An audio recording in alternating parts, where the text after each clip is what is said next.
I'll get in. It should automatically record.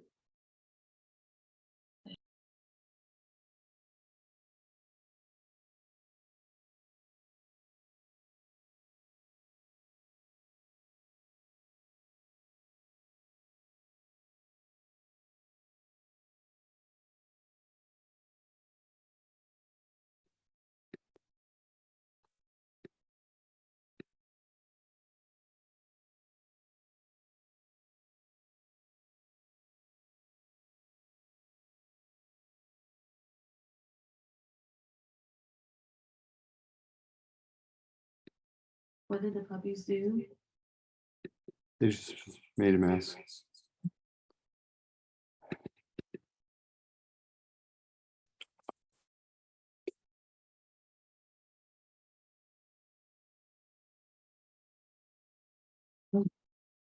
You want to admit Dave made what? Stephen Dilly entered the meeting. Yes. You want me to handle admitting people? Sure. I'm not invited.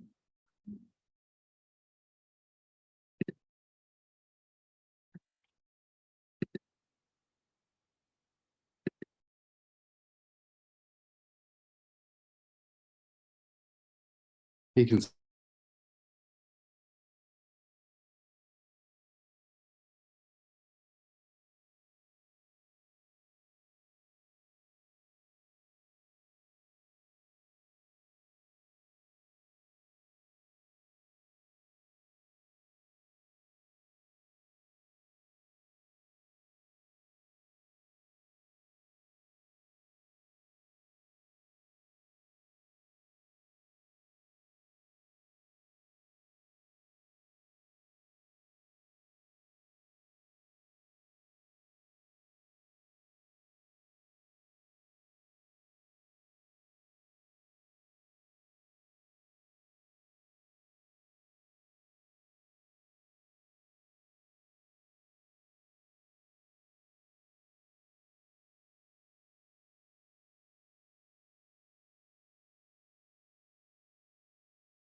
Hey Joshua, I'm here.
Steve, were you saying something?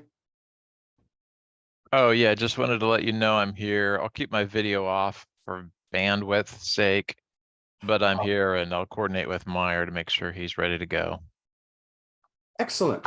Thank you. Yeah. Well, we got let's see, he's on the second slot, so I'll do the intro and jump into my lecture.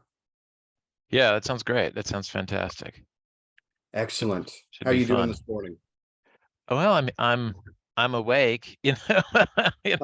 It's early there, isn't it? It's 8:40. No, No, it's it's almost 10, but it feels like a blur. It's been a long week. it's almost 10 for you? 10 a.m. Yeah. Oh, I thought you were on a different time zone. I'm outside of Chicago. Oh, okay. Everybody else in Discovery's West Coast, but Right. Okay. Very good. Very good. Yeah, it's yeah, I'm still waking up myself. So what I- time zone are you in right now, Joshua? Central. I'm in Central as Oh, well. you're Central. Yeah, okay. Okay. So it's Yeah. well, it shouldn't be that early, but I'm But it's Friday taking and it's longer. post-Easter and we're all tired still. That's right. Yeah, that's right. Hmm. Great. If there's anything I can do, give me a shout, you know. And otherwise I'll just enjoy it and be in touch with Steve so that he's in good shape. Excellent. Very good. Hey, tell me, actually answer one question for me. On your side of the screen in Zoom, do you have the capacity to share screen? Let me check. It says host disabled participant screen sharing. So no. Host disabled screen sharing. Okay. Um, we can. Okay. We'll have to work on that. We'll have to enable. Oh wait. It looks like did you just make an adjustment? Because it looks like I can share now. Okay, then it was just made. Okay. Good. Oh, let me just try it here. Can you see that? Yes. Okay. Excellent. All right, good. Yeah. So I think we're good. Excellent. Okay, we're in shape. This should work out unless that demon comes across our Zoom. Yeah, that's right. Yeah, the Diaboli. That's right. Right. There's some new chatbot demon apparently. Yeah. Yeah, we'll keep our yeah, and you know, the medievals when they were copying manuscripts, they'd come back the next day and find little errors and they attributed it to the Diaboli who lived under their desks and would come out at night, you know. Oh yeah. We hopefully don't get a technological version of that. Yeah. Hopefully not. That may have been their other spirit that they were using. They may be mistaken. Yeah. They're Yeah. alcoholic spirits. Yeah, that's right. Yeah. Wrong design inference. Right. Yeah. Good. Okay. Well, All thank right. you. We'll wait well, we got about 10 more minutes, so I'm sure people will jump in shortly. Yeah, that sounds great. I'll just hold tight here. Excellent. All right. Thank you. Thanks.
Hello, everyone. Welcome. It's good to have you with us. I think we have some time to work with, so we'll give it just a few more minutes so that we can let everyone in and make sure that there's as many here as possible before we really get started. And let's just pray that the new chatbot demon doesn't disrupt us. And we'll get started soon. Yes. Josh, how many will be attending? Do you have any idea? About a little over 45 registered, so about close to 50. Yeah. So we'll get started in just a moment, few minutes.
All right. Good morning.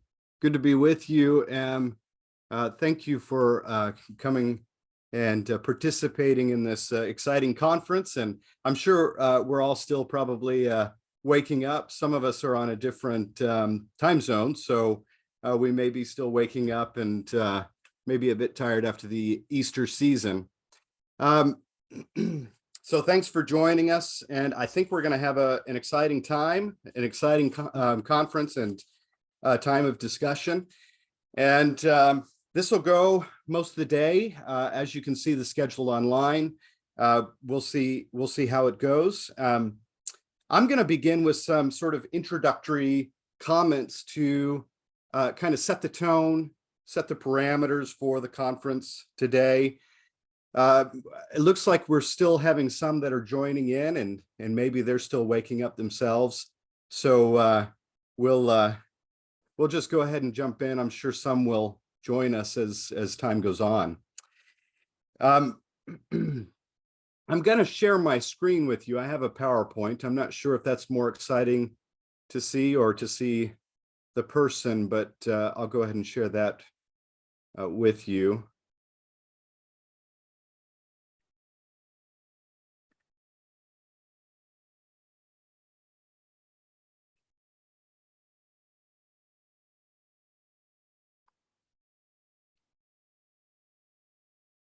Right, good.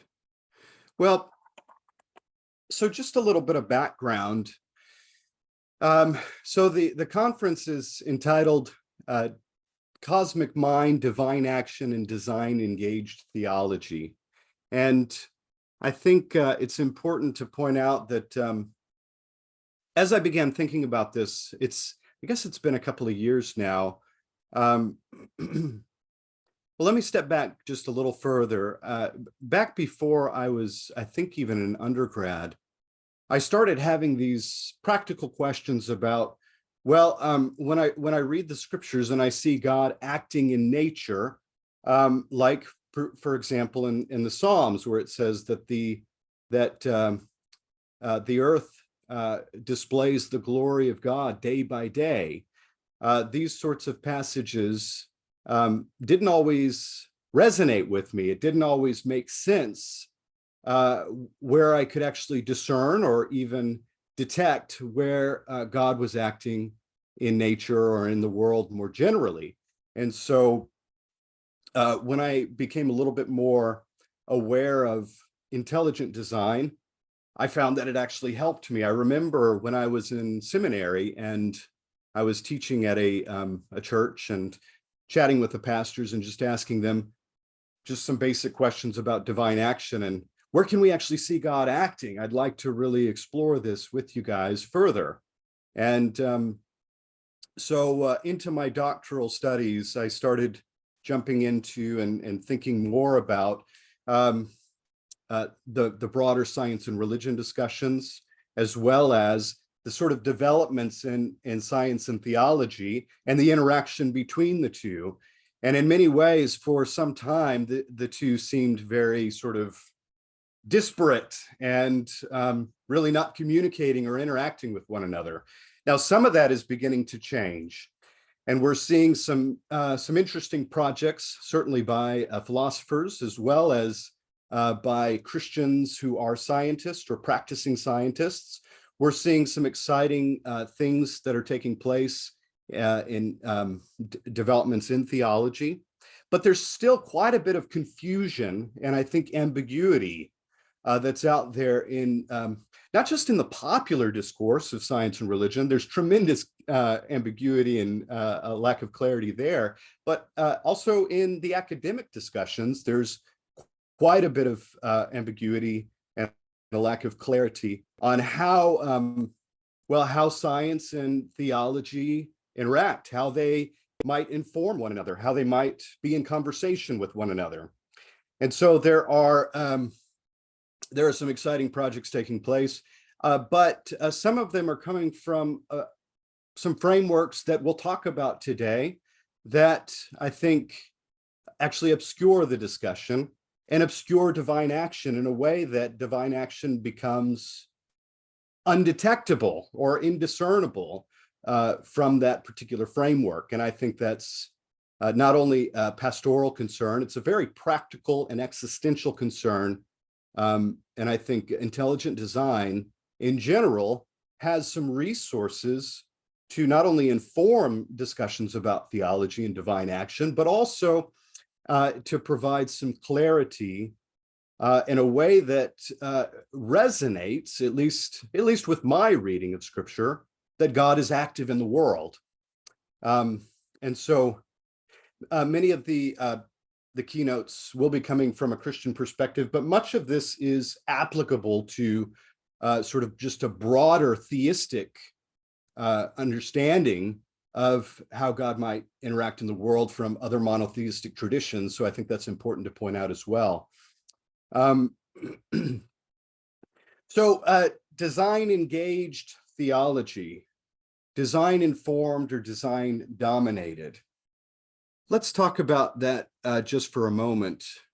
There's a perception about intelligent design, and I'm sure many of you may be aware of that perception. There's a perception that intelligent design really isn't a scientific enterprise at all, but rather it is a kind of disguised form of religion or ideology, or a disguised version of creationism. And creationism, particularly creationism of a young earth sort, that arguably takes a very literal reading of certain passages in Scripture, and looks at the world as being, maybe somewhere between 4,000 and 20,000 years old. And so ID is really just a Trojan horse for creationism, a way to bring a sort of religious ideology into the scientific discourse or science and religion discussions. And so that sort of critique or objection has been very common for the last several years. Particularly, there was actually a book entitled that by Barbara Forrest and another gentleman called Creationism's Trojan Horse, which was a critique of intelligent design.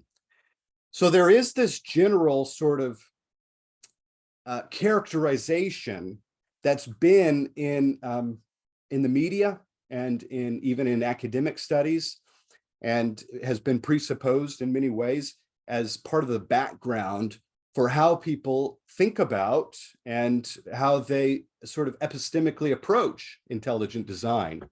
And I think that's problematic. So some would take it that ID is just another religious or ideological project. I think that's mistaken. So from my perspective, and you'll hear from others today who are practicing scientists as well as philosophers, and philosophers of science. But from my perspective, ID is not a disguised religion or an ideology. In fact, I think that sort of perspective is rather strange. And we'll get into more of that later on, and I'm sure in some of the talks we'll talk about that in a good bit more detail. But with that said, there is much that's left unsaid that's important, even by ID scientists. There is much that is left unsaid that needs to be said. And I think there's a place at the table for both philosophers as well as theologians for thinking about these scientific issues and engaging with science itself. There's a fertile ground, in other words, for additional research programs and reflection on ID resources and how ID informs the theological projects.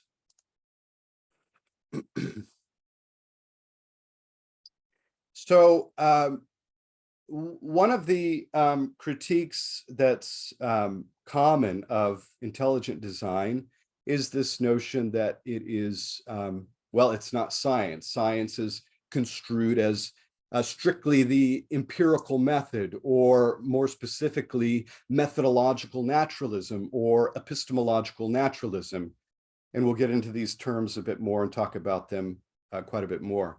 But I think that's a problem. I think if science is identified strictly with methodological naturalism, then it's a quite limited methodological approach to understanding the world, understanding God, as well as understanding ourselves as human beings. And I think that's problematic. We need to expand the boundaries of science to include other aspects of other ways of knowing, and think about how that interacts with science more generally, as well as the natural sciences specifically. And I think there's a lot that is there within the intelligent design community that is fruitful and that can provide a lot of guidance and clarity on these discussions that are taking place in science and religion, and science and theology in particular. So I think if we are to affirm that there are properties of mental types of things, then we would have to, I think it would follow that at a minimum, some sort of methodological dualism would be the sort of right approach to arriving at truth and knowledge about the world. It seems necessary. It seems like it would be required, at least methodological dualism, if not some sort of methodological pluralism. So it doesn't denigrate the empirical method or, well, generally the empirical method or the particular disciplines within science, but it just sees them as incomplete. There's more that is needed to arrive at a knowledge of God, the world, and ourselves. So we'll discuss that in time. There are several important resources. We could point you to many resources that are responding to ID's critics. A couple of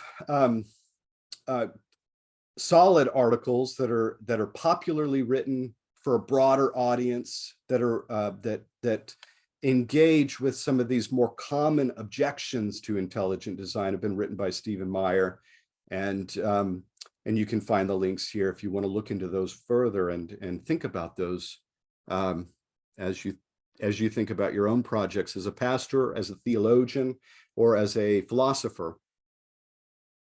But the important point I think that needs to be made is that when we're doing work, intelligent design, it seems to me, neither controls the science nor acts as an authoritarian lord. And I think that's an important point to point out. It does provide parameters for thinking about and for helping bridge the sort of domains of knowledge between theology and science, as the mind is central to how we understand the world, and particularly God's mind, or some sort of intelligent mind that's behind the universe. Again, well, I should say this, not all ID supporters are a Christian. Some are theists of some variant sort, or even deists of some sort. So ID is not committed even to a particular theistic tradition or denomination or something of the sort.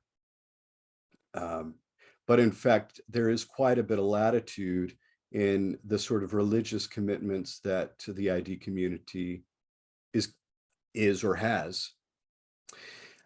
Also, ID does not stand or command. It doesn't stand over theology or command it. It doesn't hold it in sort of in its control. I think that's important to point out. There is, in other words, quite a bit of philosophical latitude, even when we're thinking about the ID community. But it's important to point out, and I think this is vital if we're going to do more theological work, constructive work, that actually gets at the heart of some of these more practical concerns about divine action and being able to discern or even detect divine action. And that is that mind is primary in some way. It is central to how we understand the world. But there are a diversity of ways of cashing that out. And even conceiving of the cosmic mind as well as other minds. And we'll look at some of that diversity today as we think together. And so all the speakers that will that will be giving their talks, we all have some similarities in that we are sympathetic and committed to some sort of intelligent design as being part and parcel of the scientific process, and as part of a kind of bridge that serves as a bridge between the realms of theology and science. But we don't all have, there's not one monolithic sort of understanding, and there is some room at the table for discussion with, albeit with the recognition that there is some mind, and the mind is central in some way to the process and to this discussion. So we'll talk about other frameworks as well. There's certainly some interesting frameworks that are being proposed today at the center of science and religion discussions, particularly versions of panpsychism. And when it comes to God, versions of panpsychism in relation to panentheism, or something of the sort. And we'll talk about that. And we'll talk about reasons that arrive or derive from the scientific conclusions that would seem to help us at least navigate what kind of mind we're talking about. And I think some of the literature and the data there lends itself to different conceptions of the cosmic mind that might be more adequate to explain the data. It's important to point out science needs interpreting. So the scientists cannot do all the work. They cannot do all the work. Again, natural science, the empirical method is arguably even in itself limited, or at least incomplete. We need interpretation, not only from philosophers, but also from theologians themselves. And we'll talk about different ways in which both can contribute to knowledge and carry along knowledge of God, the world, and ourselves. The central link, William Dembski points out in his book, in Intelligent Design, it's an older book in 2010, but it was an important book that gave a helpful survey of the intelligent design community and dealt with some of the objections, but also it's one of the very few books that touches upon this link explicitly between theology and science, and particularly design science. And in his book, he advances that the mind and action serve as a kind of bridge for exploring design, science, and theology. And I think that's an important point that we want to explore today, all of us, in contrast to other paradigms or bridge paradigms that are out there. You might think of this as a kind of design engaged theology or science engaged theology that utilizes intelligent design resources. There's a flip side to this that I think is a different type of project, but a worthy project that needs development. And there's been a couple of publications recently that I've published that I think might fit more in what I would call theology engaged design science, which is distinct from saying something like design engaged theology, which you might say is theology that's attuned to the resources of the intelligent design community and literature, or theology that's done by way of receiving prompts and questions from empirical sources. Another way, though, to think about this is theologically engaged design science, which is reflecting on the empirical data by way of guided theological reflection. And I think those are distinct, closely related, but distinct. We can talk about that more. And just to give you an example of what I mean by that, one of my recent articles, I talked about dementia. There's some fascinating recent studies of dementia that by way of theological guidance and reflection lead us to interesting conclusions about the nature of personhood, or even the nature of the soul itself, that we wouldn't otherwise be clear, or wouldn't otherwise be determinative without theological guidance. So the design engaged theologian is a theologian informed by the resources of intelligent design. And I think this is While the intelligent design movement has been very active and done a lot of work, and there has been some work that's in the direction of theology, that has been, I would say, and I would argue, and I've talked to many others in the ID community, that has been an underdeveloped area of study. There is a lot of science-engaged theology out there at the moment, but typically it's done from a different paradigm that often obscures the relationship between science and religion, or science and theology.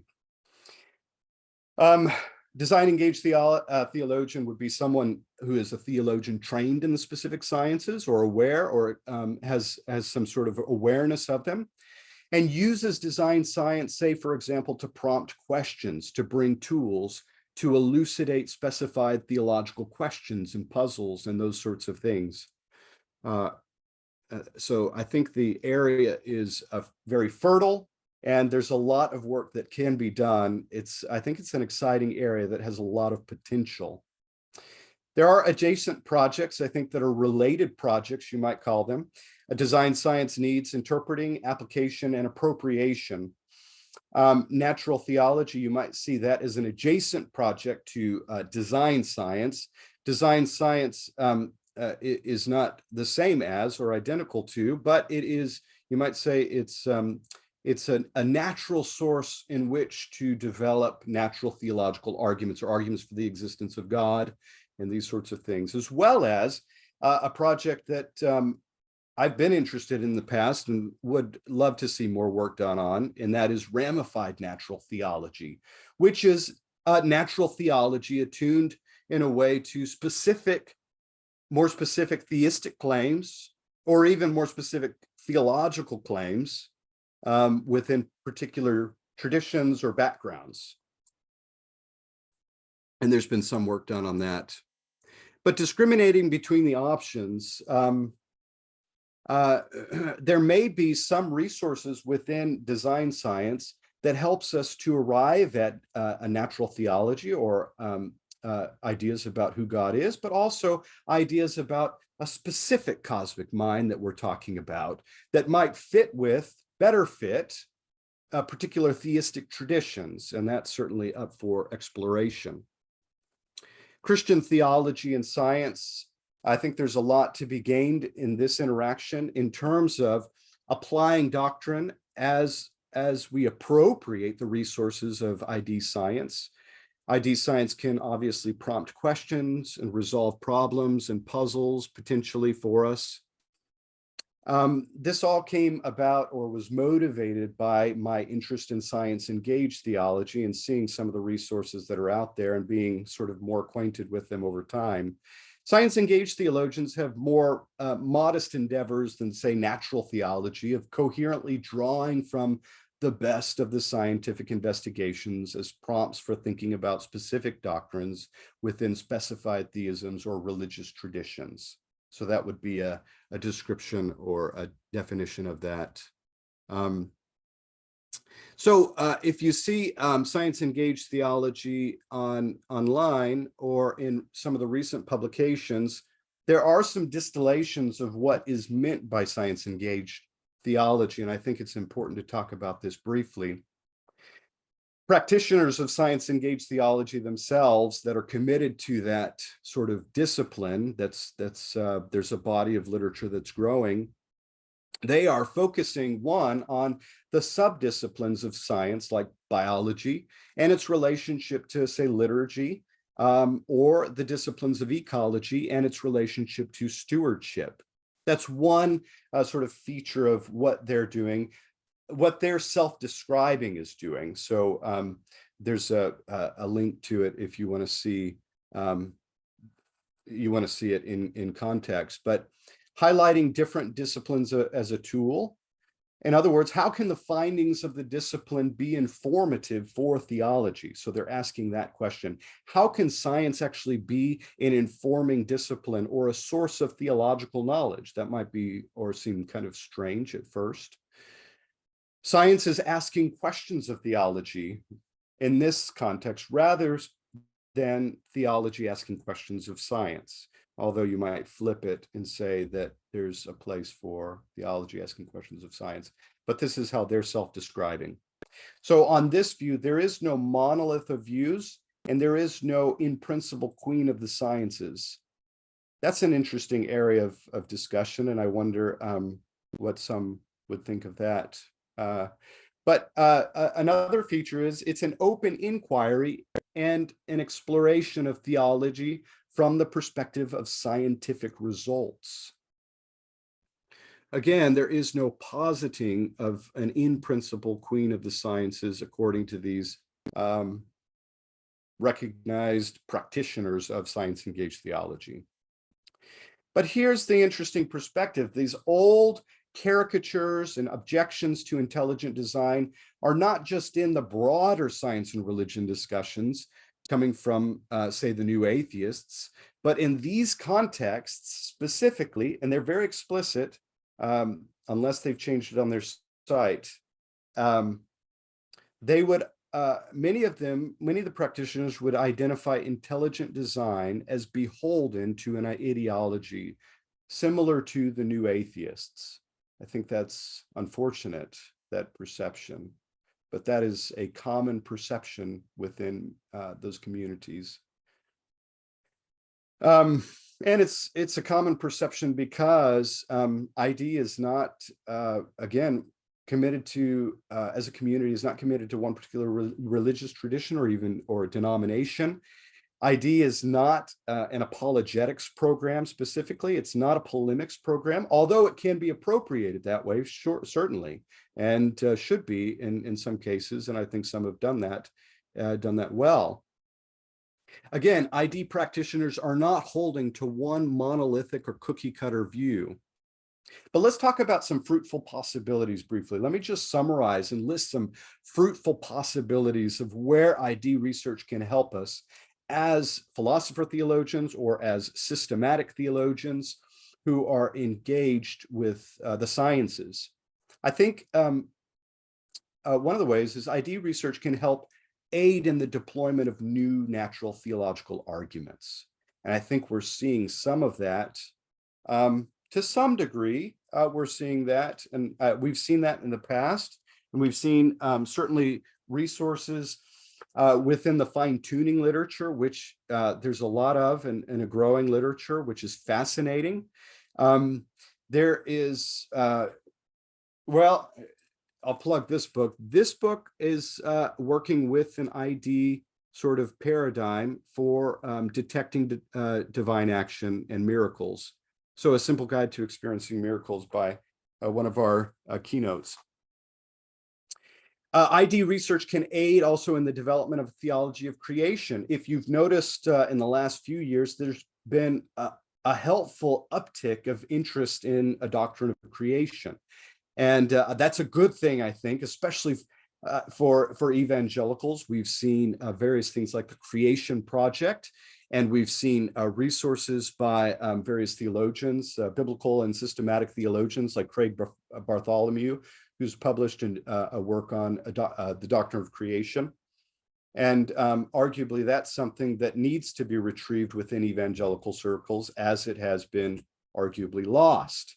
And we need to get it back. We need a theology of creation, I think, that's pastoral and existentially relevant. ID research can provide a linguist structure for science-engaged theology as one that, again, highlights the centrality of the mind, or uppercase mind, as a discernible or detectable entity, and one that is contrasted with the common neo-Darwinian frameworks, which I think obscure it.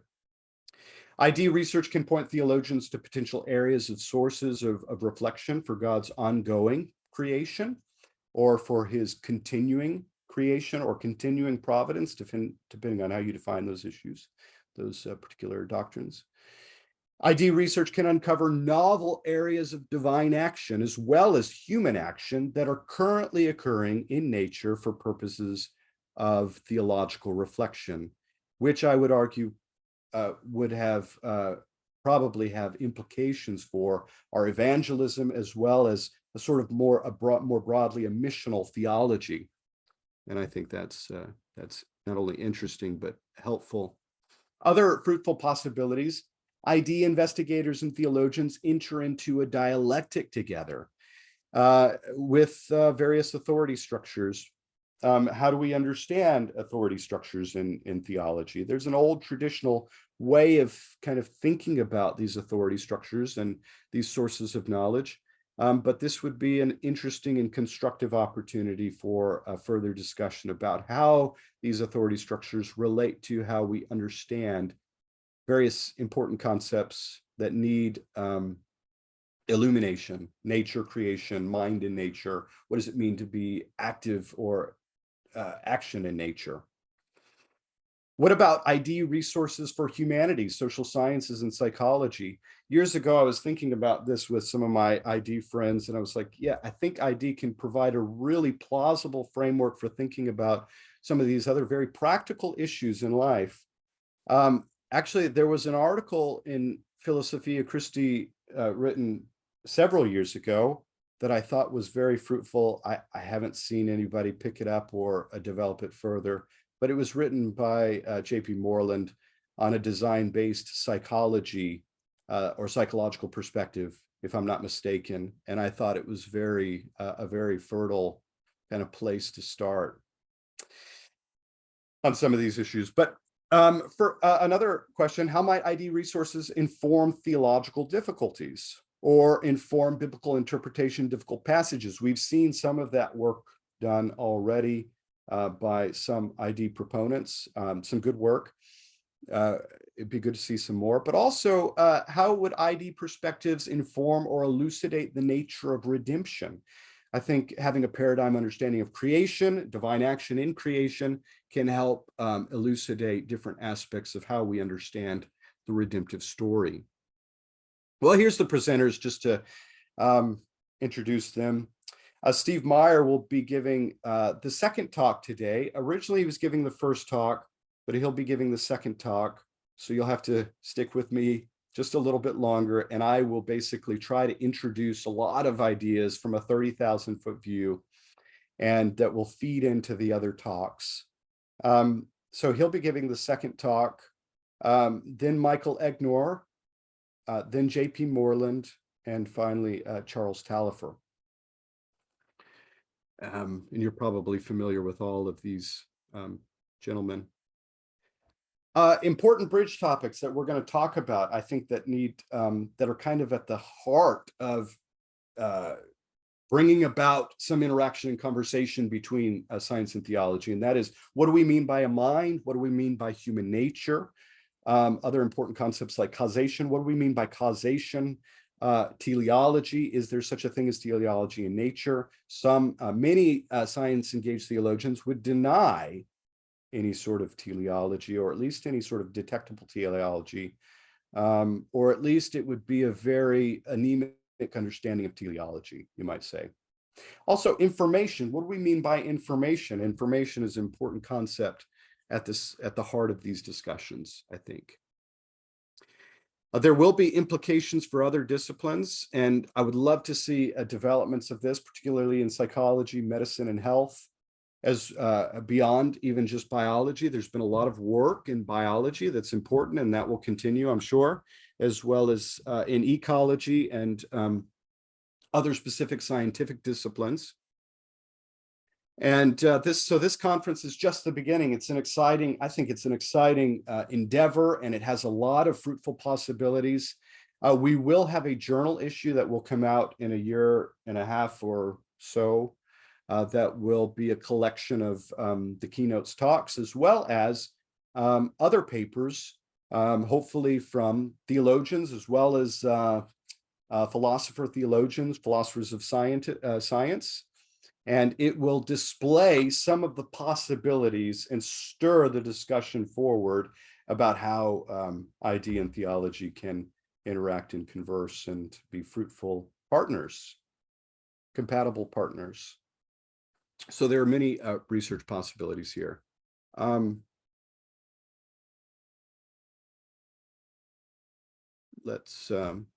We'll stop there, and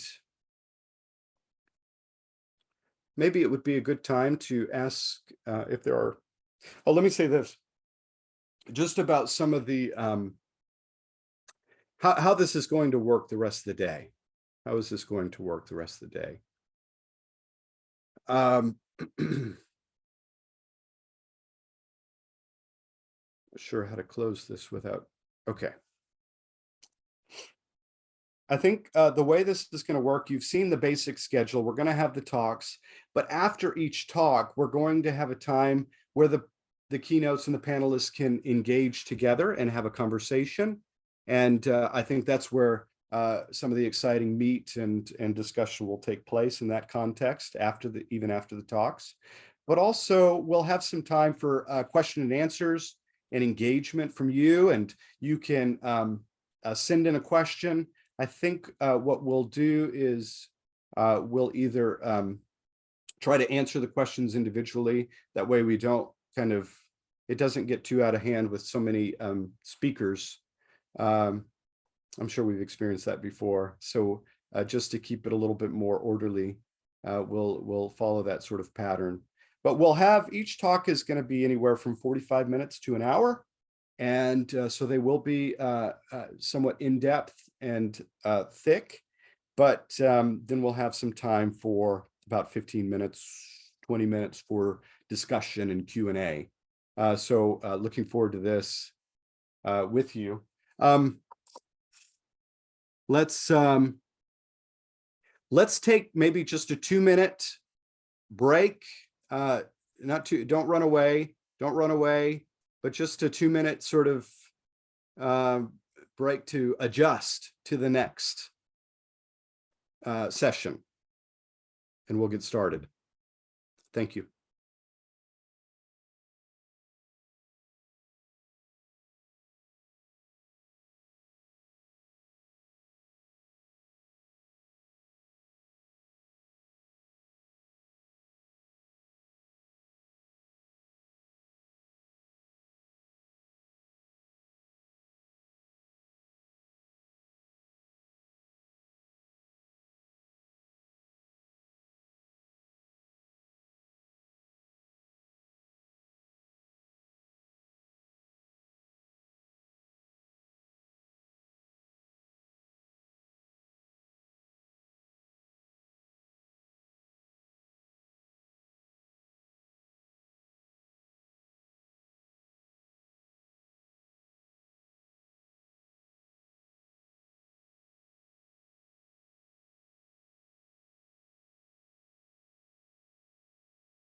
Okay, let's jump back in. Can everyone hear me okay? Is the volume good? Good, okay.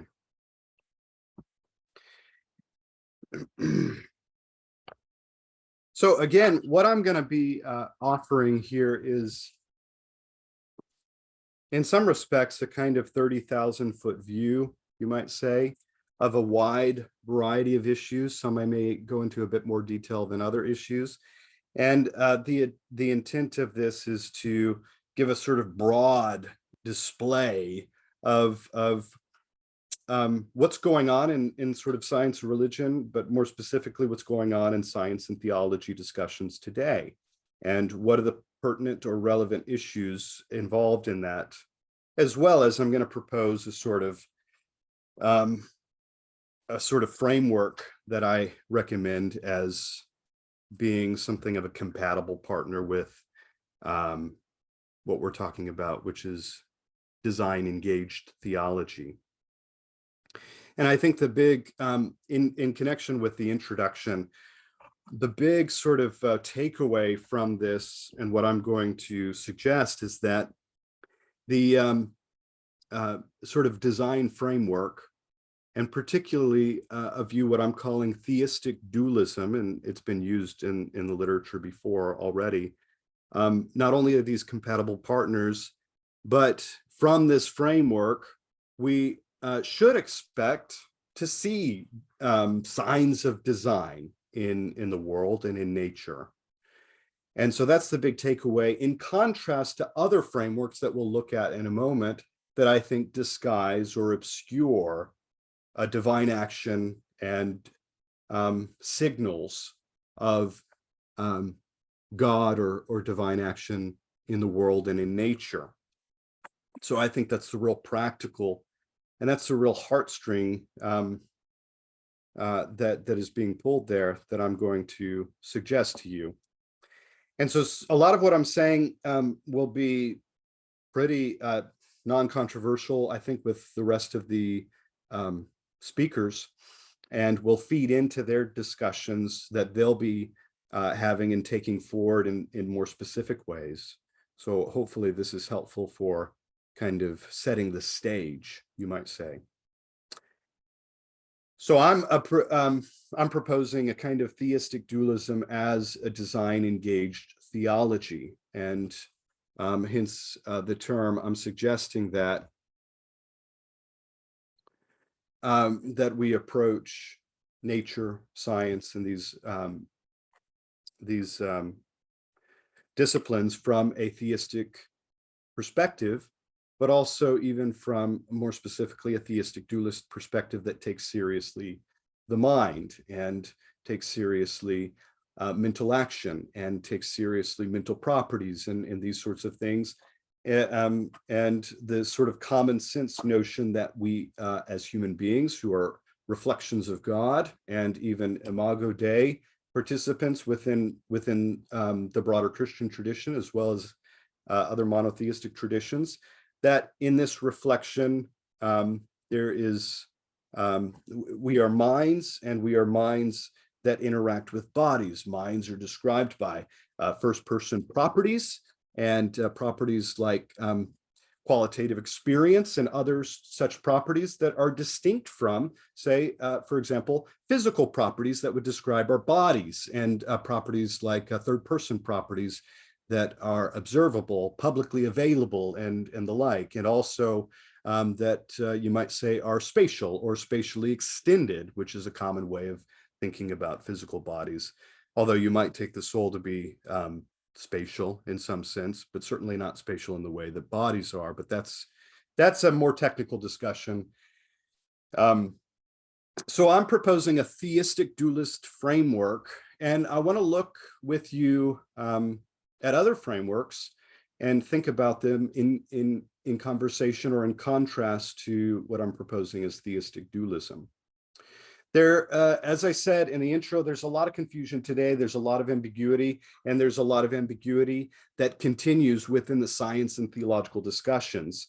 And I think in part this is due to this overwhelming sort of conflict thesis between science and religion that stands in the background, and something that is quite common in the literature, science and religion, as well as science and theology discussions. And Stephen Meyer gives ample attention to that conflict thesis in his Return of the God hypothesis, which I recommend to you. And he'll be talking about, I'm sure he'll be talking about this in more detail in his talk.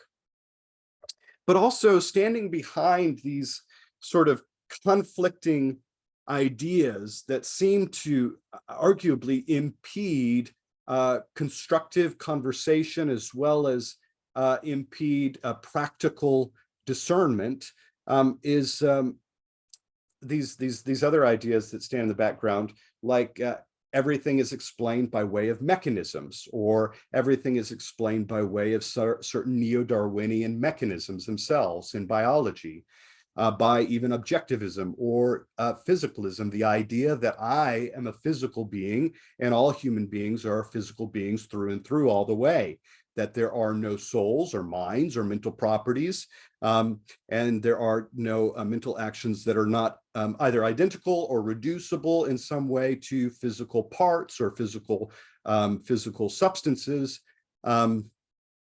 So these, I think, impede the discussion.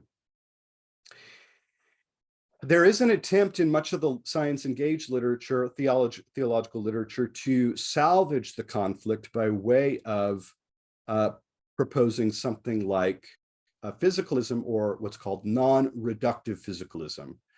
And non-reductive physicalism is something like the view that there are such things as properties of mental properties, a distinct type of properties or capacities, first-person awareness and consciousness, and these are not reducible, say, to the lower physical parts, or even reducible to the lower parts that are interacting together.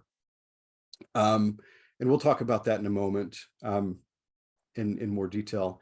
There are newer movements within science-engaged theological literature, particularly there's a new secular approach, commonly called panpsychism.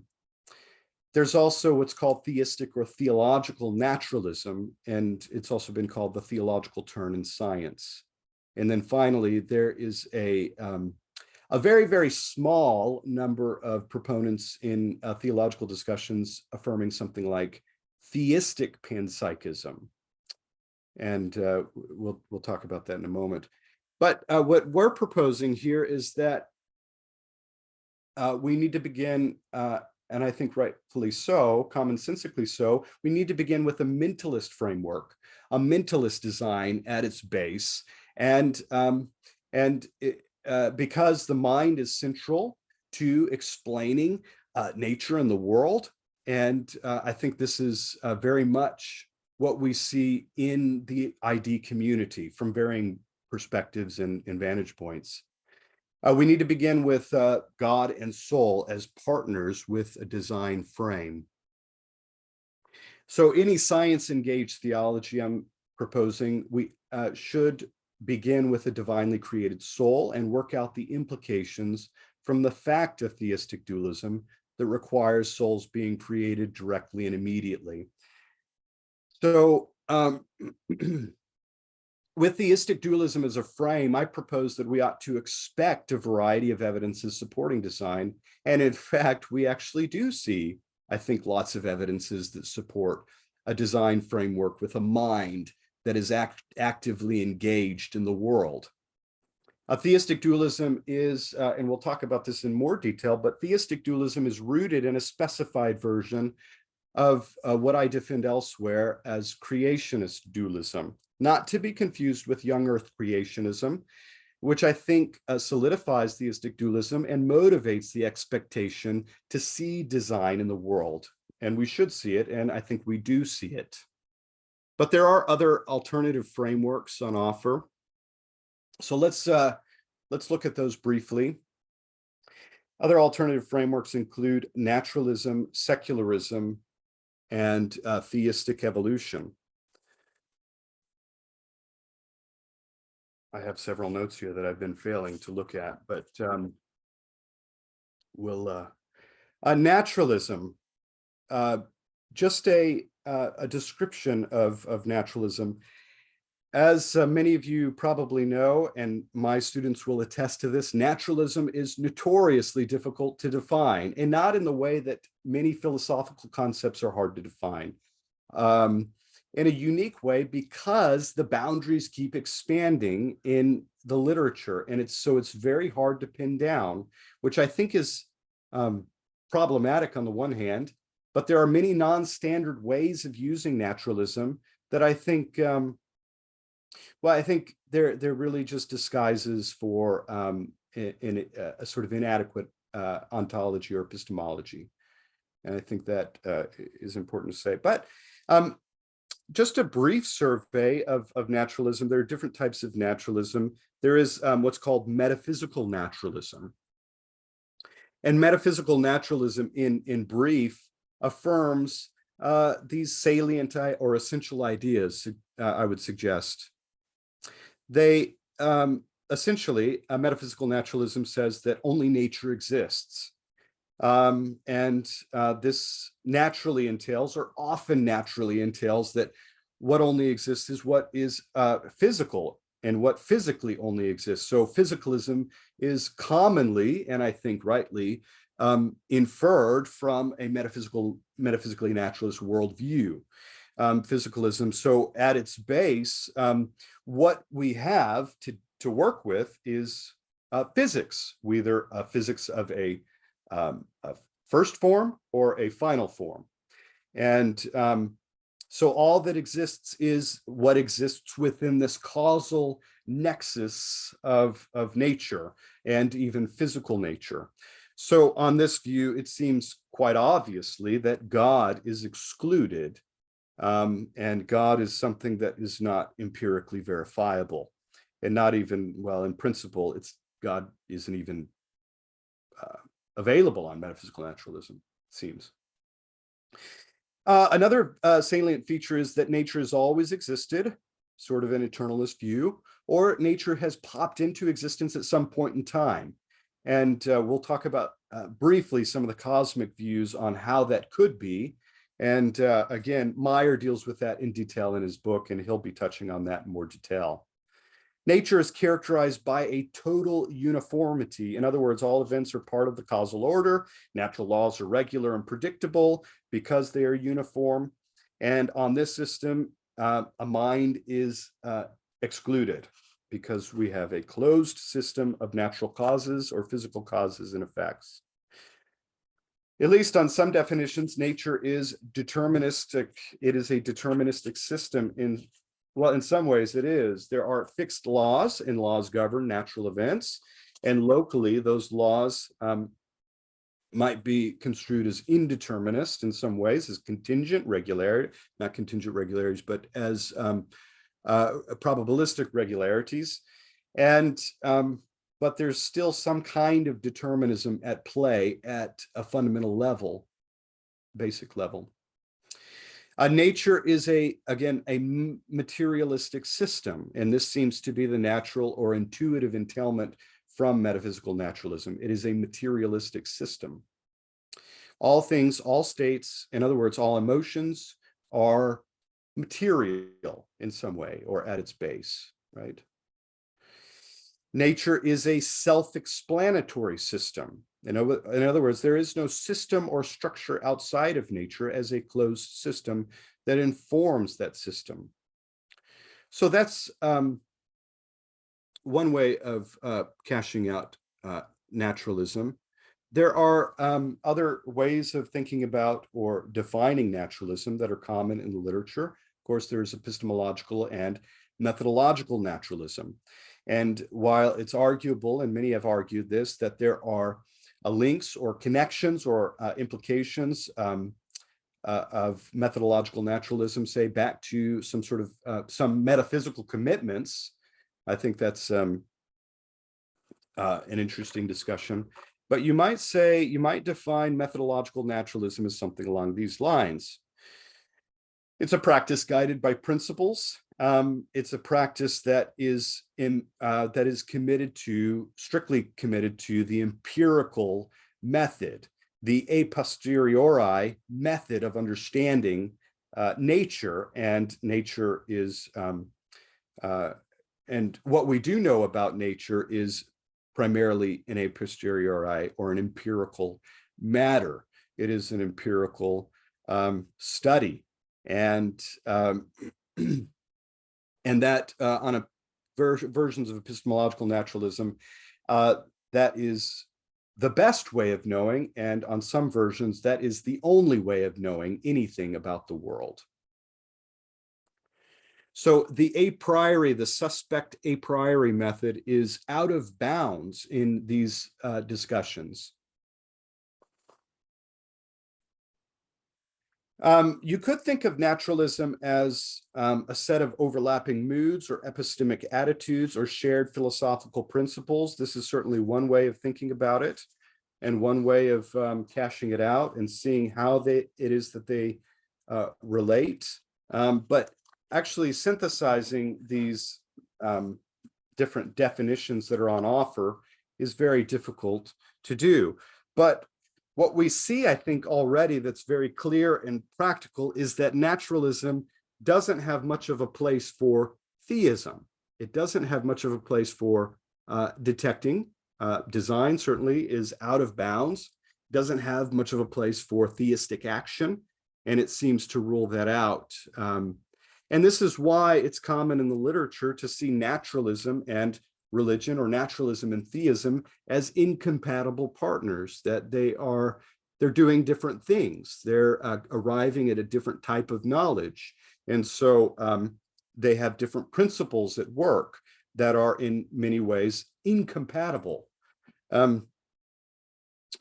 So there are other expansionist definitions of naturalism, and certainly Lynn Rudder Baker, in her very well-written book, Naturalism in the First Person Perspective, she tries to expand the definition of naturalism in a way that might permit, or does permit, on her view, minds and mental actions and mental properties of a certain sort that permit qualitative experience and first-person perspective, and these things that we naturally or commonsensically take to be distinct from physical properties themselves. And so it would be difficult to arrive at a view that permits mental properties when at its base, fundamentally, we have only physical properties, or what you might even say mindless properties. How is it that you would get a mind from a mindless thing?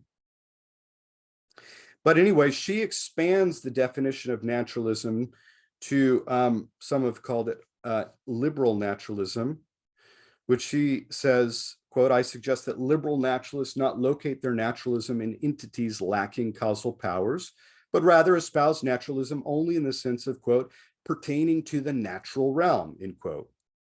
In that way, they could be more liberal, and they could also be non-reductive and for her, in her expansive way, even expanding beyond most other non-reductive physicalists.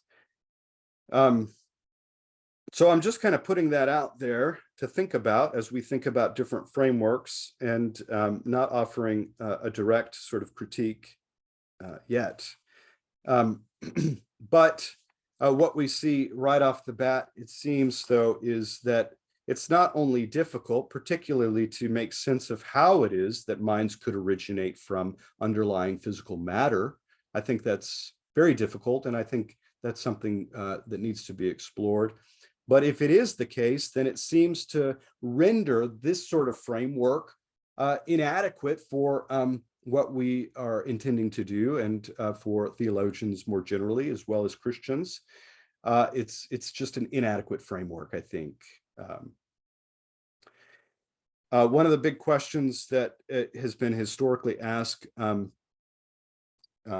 off the bat between theism and naturalism is or particularly for naturalism specifically, is does it provide us with the resources to have an enchanted or optimistic view of the world? And so there's been lots of different answers to that question. And I think, but I think theism, and we'll suggest reasons why, I think theism provides a much better or more adequate or more plausible structure framework for saying, yeah, we can be optimistic about the world. We can be enchanted with the world and with nature still. Nature is not a disenchanted thing of, monstrous animals that are just devouring one another, but there's more to it than that. Okay, so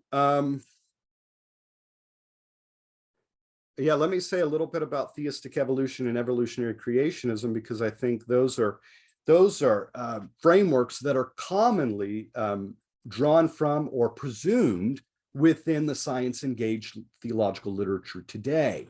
Those are the frameworks that they're coming from. And many of the theologians, and many of them are doing some really interesting things, no doubt. And they're doing good work, and they've done a lot of work. And they've done more work than, well, we have in the ID world in terms of theological construction.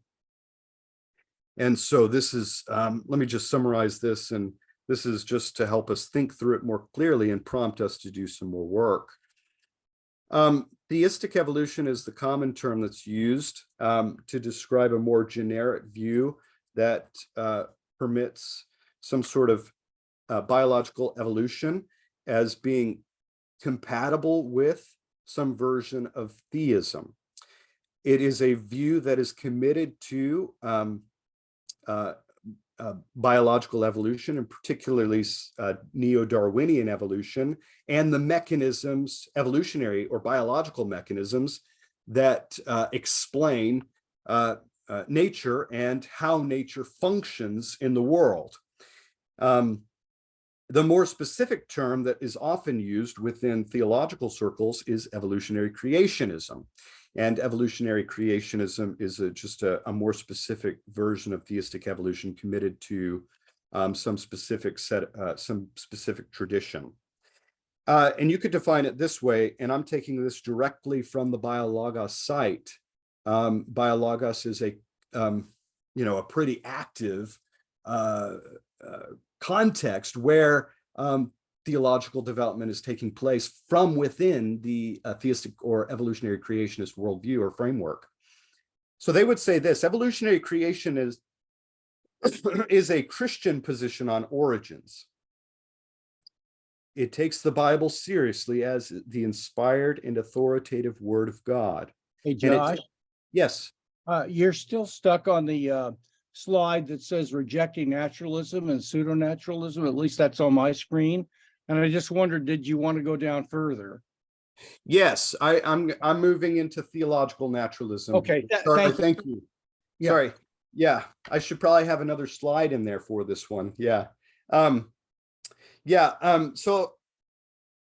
I won't belabor this too long, but evolutionary creationism it takes the Bible seriously as the authoritative word of God, takes science seriously as a way of understanding the world God has made. And evolutionary creationism includes two basic ideas from their own mouths. This is from Biologos site. First, that God created all things, including human beings, in his own image. And second, that evolution is the best scientific explanation we currently have for the diversity and similarities of all life on Earth.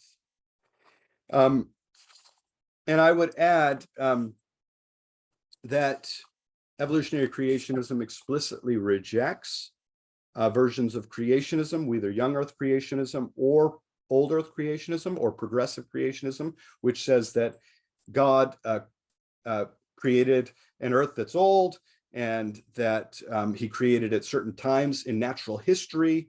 Rather, on this view, evolution and the evolutionary mechanisms, say adaptation and other neo-Darwinian evolutionary mechanisms, are primary for explaining all that occurs in nature and in the natural world. And so that's an important distinction. evolutionary creationists, it's important to say, explicitly reject intelligent design.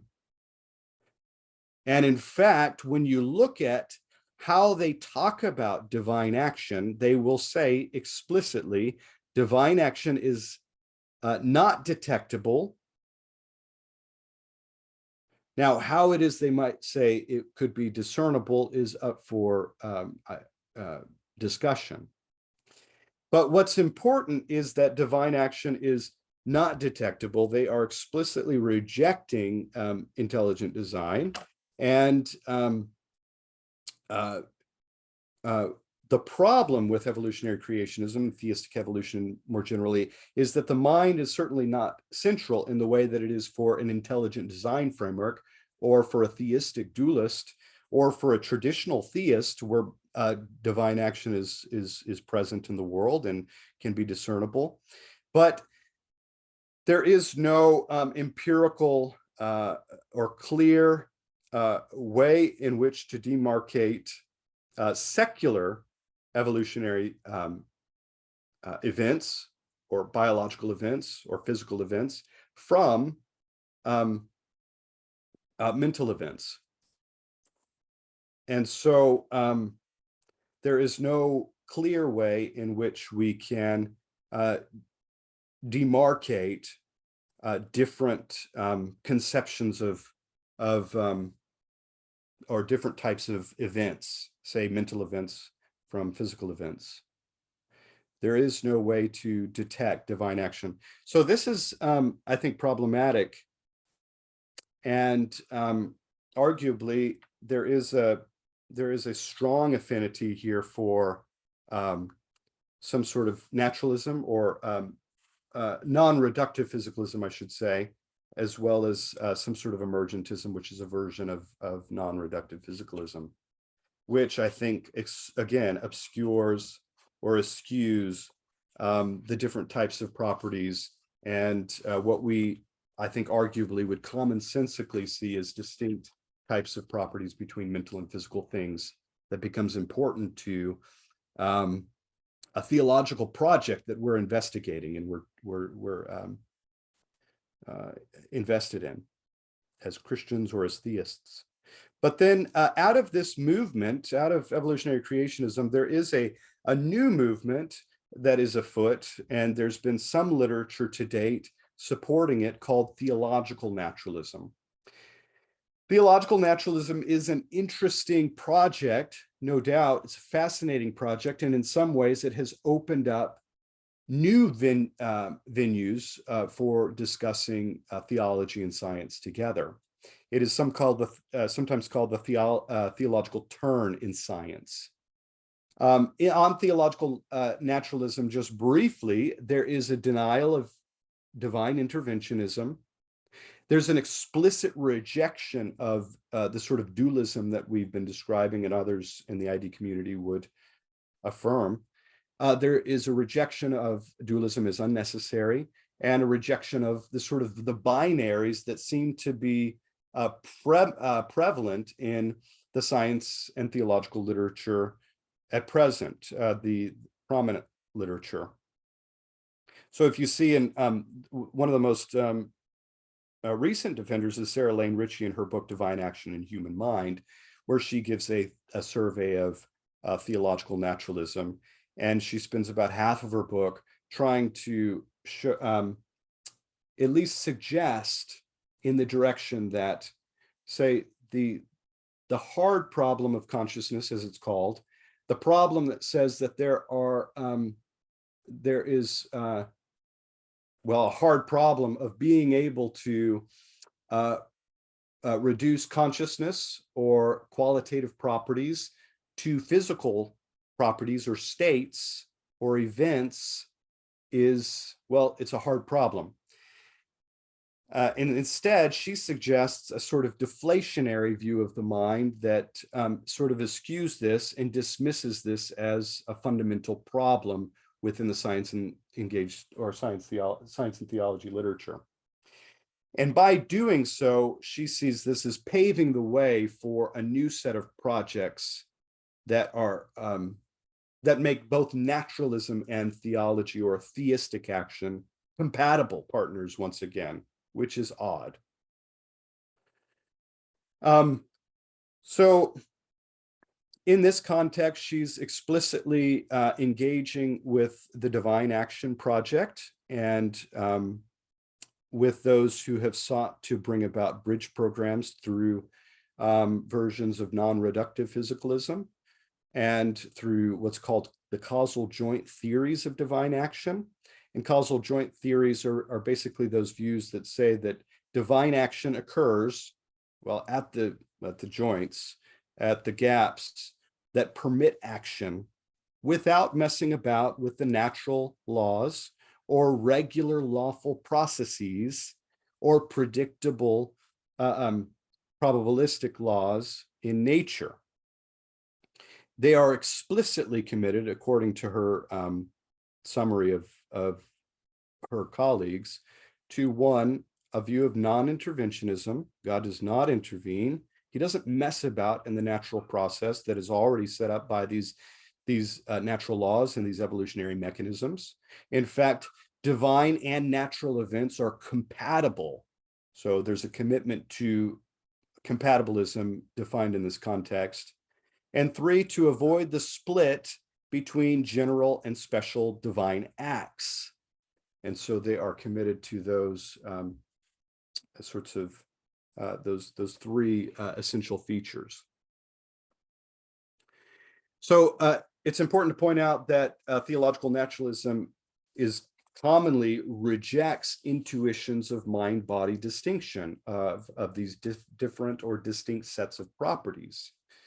It affirms a kind of deflationary account of the mind and a naturalizing of the mind without necessarily committing to physicalism. So this is quite a radical project, quite an ambitious project that is new and in development right now. And it serves to offer an alternative framework to the common divine action frameworks on offer, including intelligent design or theistic dualism. And it seems to me, as I've discerned from the literature, that this either leads to a kind of Mysterianism about mental properties and physical properties.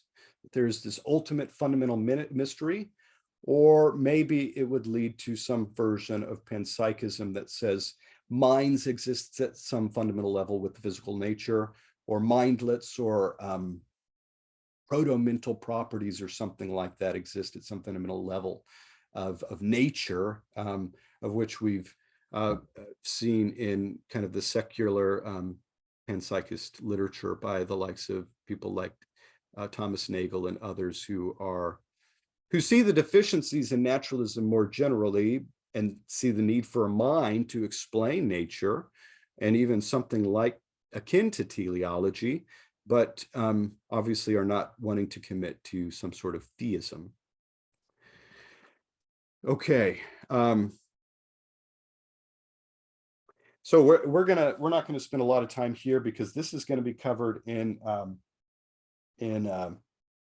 Steve Meyer's talk, but there are different cosmic naturalist solutions on offer, and I think what Myers shows so well in his book that really kind of in many ways sets the kind of the foundation for doing more constructive theological work utilizing ID is that he works through the cosmological theories, and he shows that by way of recent physics research that there is this sort of singularity at the beginning beginning of time and space, and prior to that point, well, there was nothing, in which case we need some kind of explanation of the origins of the cosmic universe.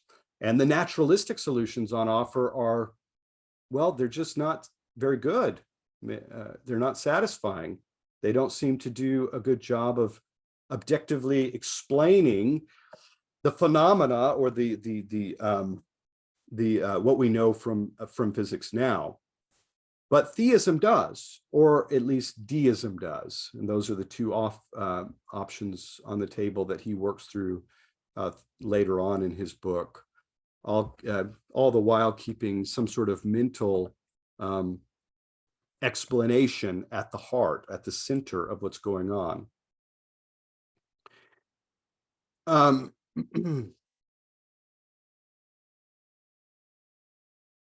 I think we are, I'm going to skip some slides and summarize some things and work through things a little bit more clearly or quickly. I think we're running out of time.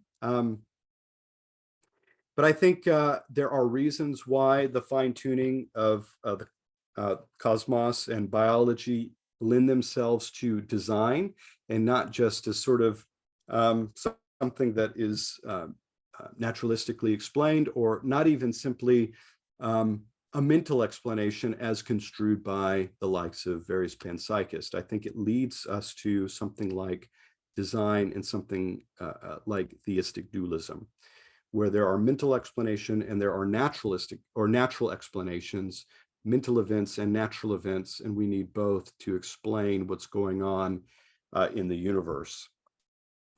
And I think this is a natural expectation that we should have if we affirm something like what the naturalists and theological naturalists reject, namely something like dualism or theistic dualism or theological dualism. Because we take this common sense or natural or intuitive relationship between our mind and God's mind in the way that we see intelligent, mental, or divine action whilst interacting with creation and with humans. In other words, then we should expect to see traces or signs or stamps or discernible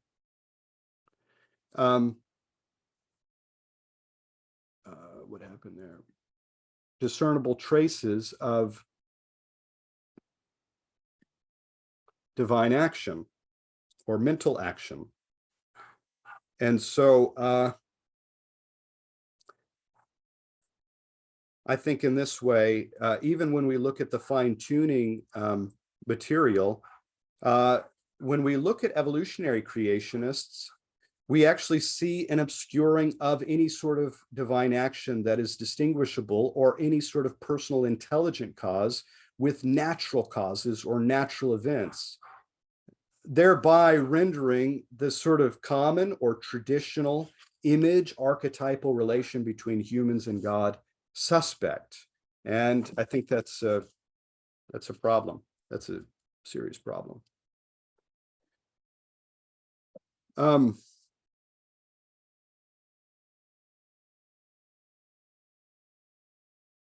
Yeah, we've discussed this already. I think there's an obvious advantage with theism over its naturalistic competitors, and that is that it provides us with a plausible framework for optimism and enchantment about the world and about nature itself. If we take a more theistic or theistic dualist approach, this is going to change certain approaches to specific essential concepts in science-engaged theology. For one, this is going to change how we think about and what we think about when we think about nature itself and how we define nature. Do we define nature as a set of physical events, or do we define nature with God in it in some way, or do we define it in some other way? I think Alistair McGrath in his Scientific Theology, Nature, not an ID defender or proponent himself, but rather an evolutionary creationist defender. Nonetheless, in his book, Nature, he offers I think a very thoughtful sort of conceptual landscape of different conceptions of nature. And he ends up endorsing something like creation as the way in which we should approach nature and think about nature. But I think what he's missing is, well, ID would supply a very natural, hospitable context for approaching nature along these lines as a creation by a creator or by a divine designer or by an intelligent designer. And I think, nonetheless, his book is, I think, very helpful as a conceptual landscape on those issues for philosophers and theologians. But it would also change how we think about science in general.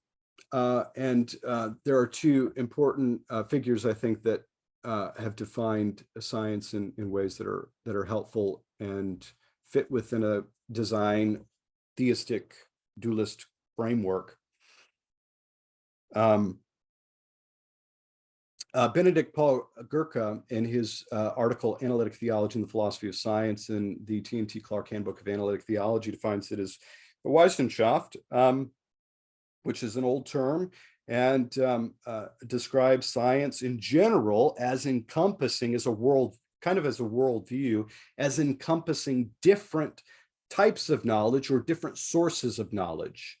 So in his helpful article, I think very clear, helpful article, he highlights the legitimacy of both natural sciences as well as the humanities as legitimate sources of knowledge. He also highlights the legitimacy of importing values into our scientific investigation, as well as employing rational principles. And he says, he defines science as having two parts, both theoretical as well as practical.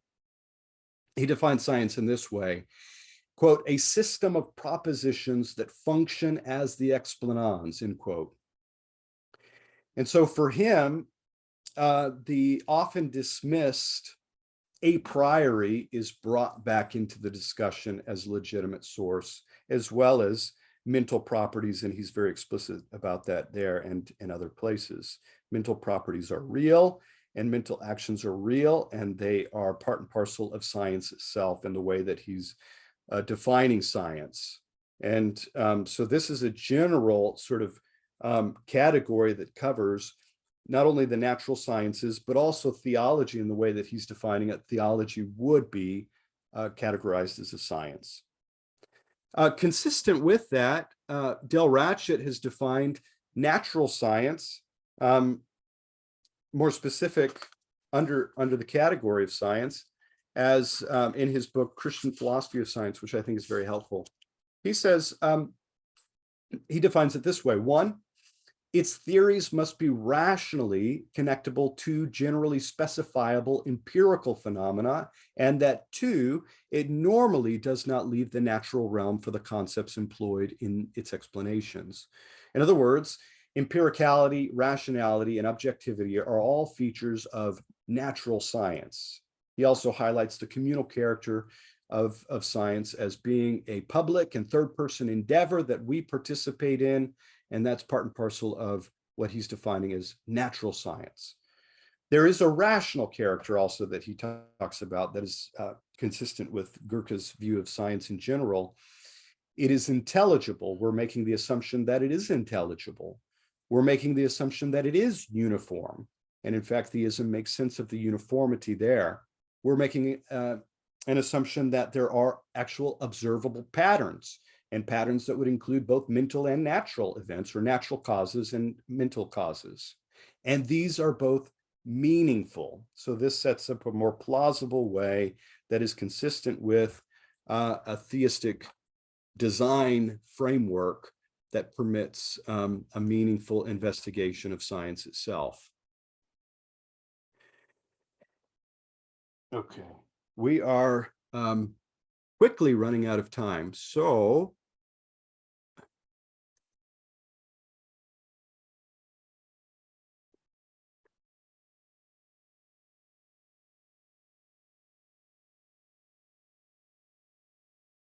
theistic dualism, Taliaferro has defined it in this way, and I think this is a helpful definition drawing from Alvin Plantinga.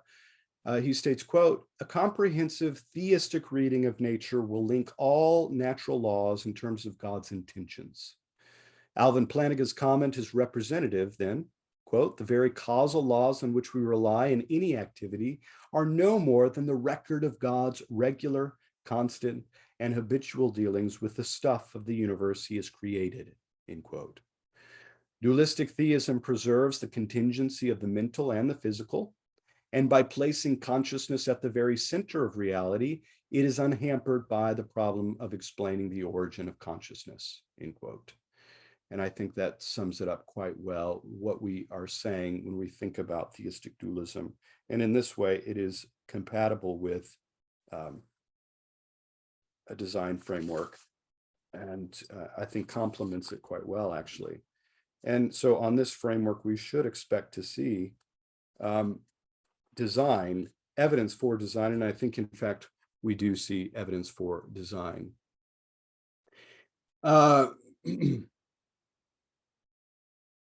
J.P. Moreland, in his book, The Argument from Consciousness, is, I think, working from a kind of a theological or theistic dualism framework.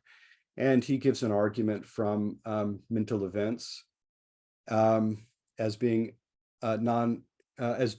non-physical mental entities that exist.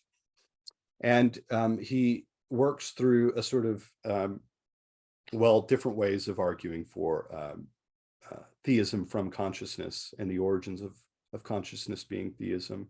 He works through different probabilistic reasoning as well as abductive reasoning to arrive at theism. So anyway, he'll be talking, I'm sure, touching on some of those issues later on. I don't need to belabor that, but a theistic dualism provides a plausibility structure, I think. Richard Swinburne touches on this quite well when he explains the design implications from theistic dualism, when he says, quote, God has good reason to cause the existence of souls and join them to bodies in the goodness of the existence of humanly free agents who would need to have bodies through which to have enjoyable sensations from largely true beliefs about the world and from their own purposes in the light of these beliefs which would make a difference to the world, end quote. And so that provides a plausibility structure for how it is that we think about minds and bodies, mental events and physical events. And I think that provides a plausible structure. So let's see. Yeah, we're going to move along. There is a design argument from the orderliness or of the orderliness of nature from theism to dualism. And I think Robin Collins, in his article, The Teleological Argument in the Blackwell Companion to Natural Theology, does a great job with that, and just goes to show that we should expect on something like theistic dualism, we should expect to see signs of the divine, are potent sources of information that point to the divine. John Foster describes a different kind of argument for God as the one who unites soul and body, by way of arguing that there is nothing respective to the physical nature itself specifically that would cause us to believe that this soul would be united to this body. So he ends up affirming something like a Cartesian view that demands theism at the end of the day, even a creationist form of theism.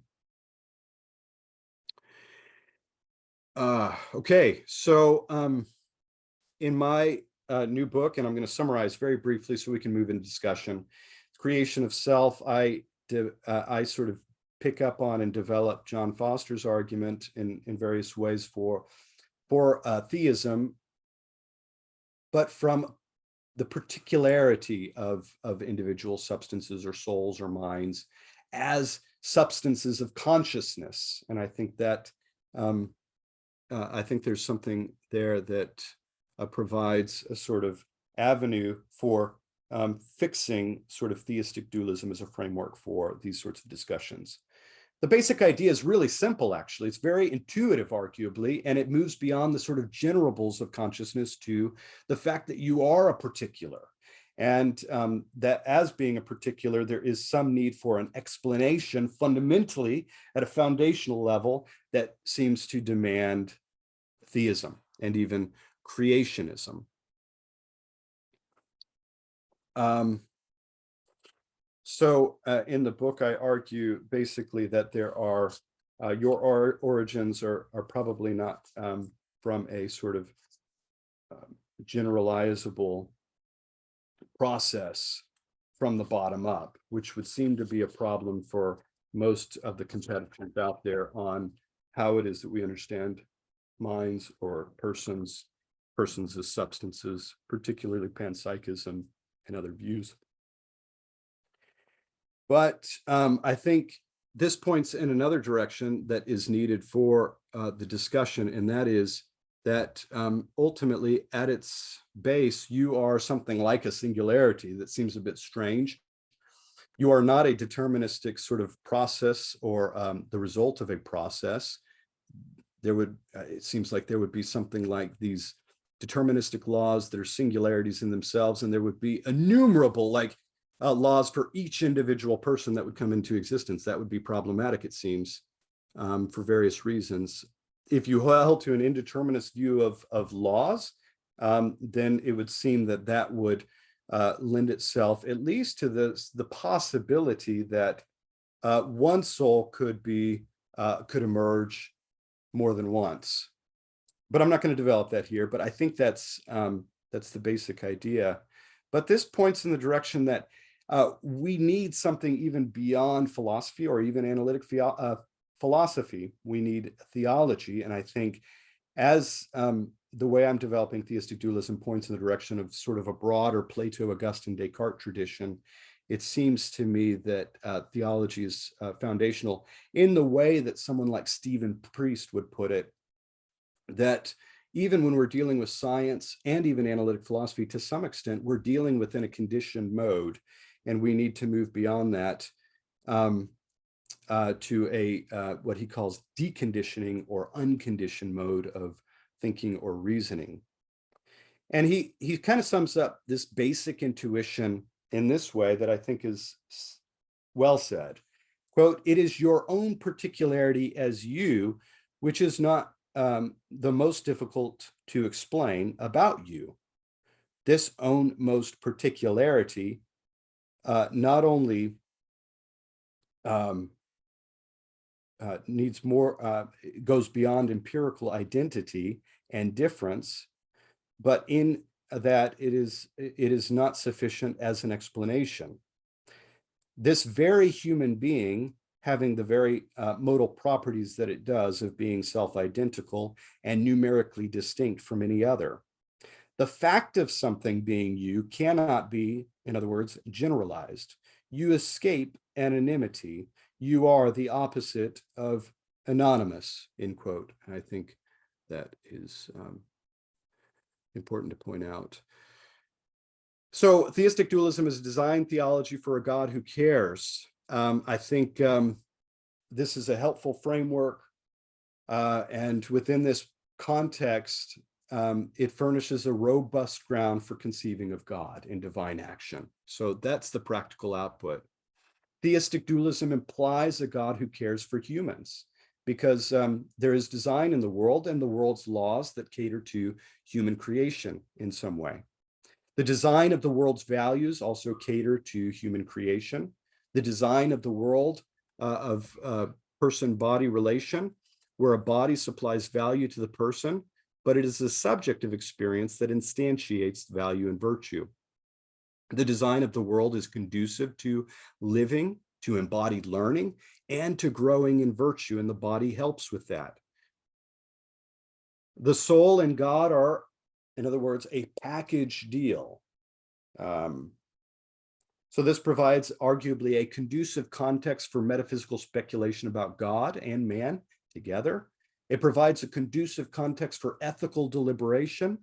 It provides a conducive context for theological constructive guiding and mapping onto a natural understanding of God and humans in Scripture, where we can naturally infer or read in Scripture when God is acting, that we have some sense of what that means.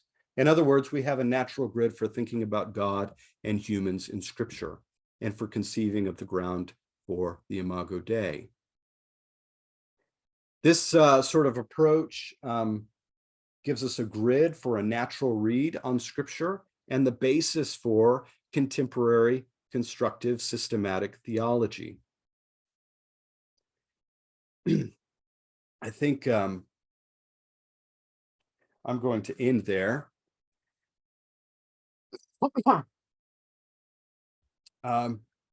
Yeah, let's end there. I think I've given you enough to think about, and so let's why don't we enter into a time of discussion together?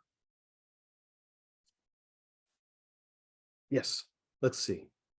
Can we Can you speak? Yeah, you're good. I think you can speak. Hey, can you hear me? I can hear you. Yeah, thank you so much for this. And I really like your focus on the primitive thisness of our particularity. I think that's been missed. And Swinburne and you are bringing that back in. All I want to say is that a colleague of mine and I spent 4 to 5 years of intense research. And thank God it's been accepted by Wiley Blackwell. It's going to come out in September. And it's going to be a comprehensive defense of what we're calling generic substance dualism. And that would be to define substance dualism such that Cartesians and Haskarians and E.J. Lowe and certain kinds of hylomorphists would all be a part of the conversation. So what I want to say is that I think that there are conservative and certain specific versions of hylomorphism that, combined with a Traducian account of the origin of the organism and the soul, has to be a specific account, can do what you're saying the Cartesian framework clearly does do. I just want to add that I think there's a way to do the same thing with a certain form of hylomorphism and a certain version of Traducianism. And so I just wanted to not limit ourselves to the Cartesian, though I agree that many versions of hylomorphism are out of bounds. And you have to be really specific about what you're talking about, which we're going to do. But I just wanted to open the gate a little bit more and just mention that. That's good. Yep, that's a good point. Thank you. You're welcome.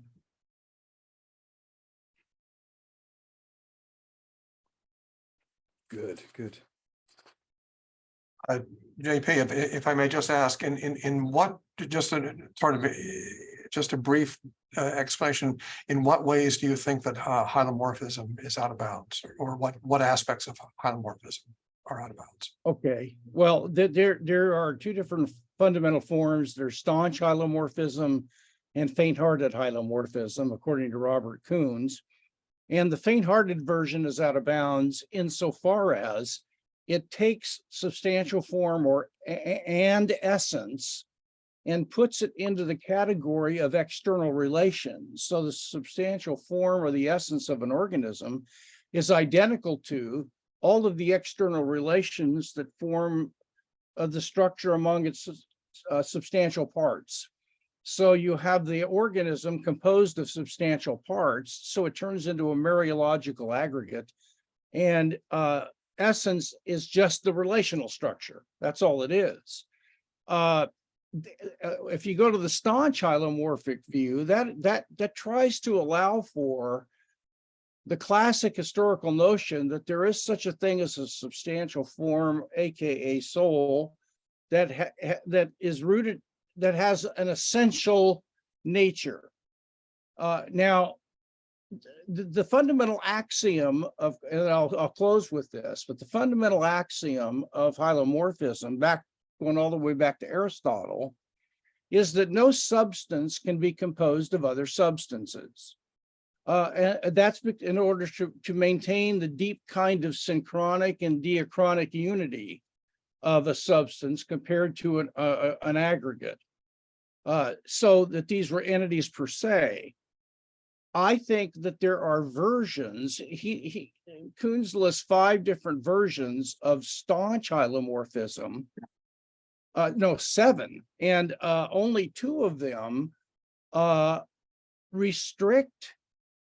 depict the substantial organism and the soul as not being composed of separable parts. And I want to guard that kind of unity. So you have to be careful, in my opinion, to avoid those versions of the historic sort of hylomorphism. And you sure don't want to go with a weak faint-hearted, because we turn out to be just a collection of parts that have a relational structure.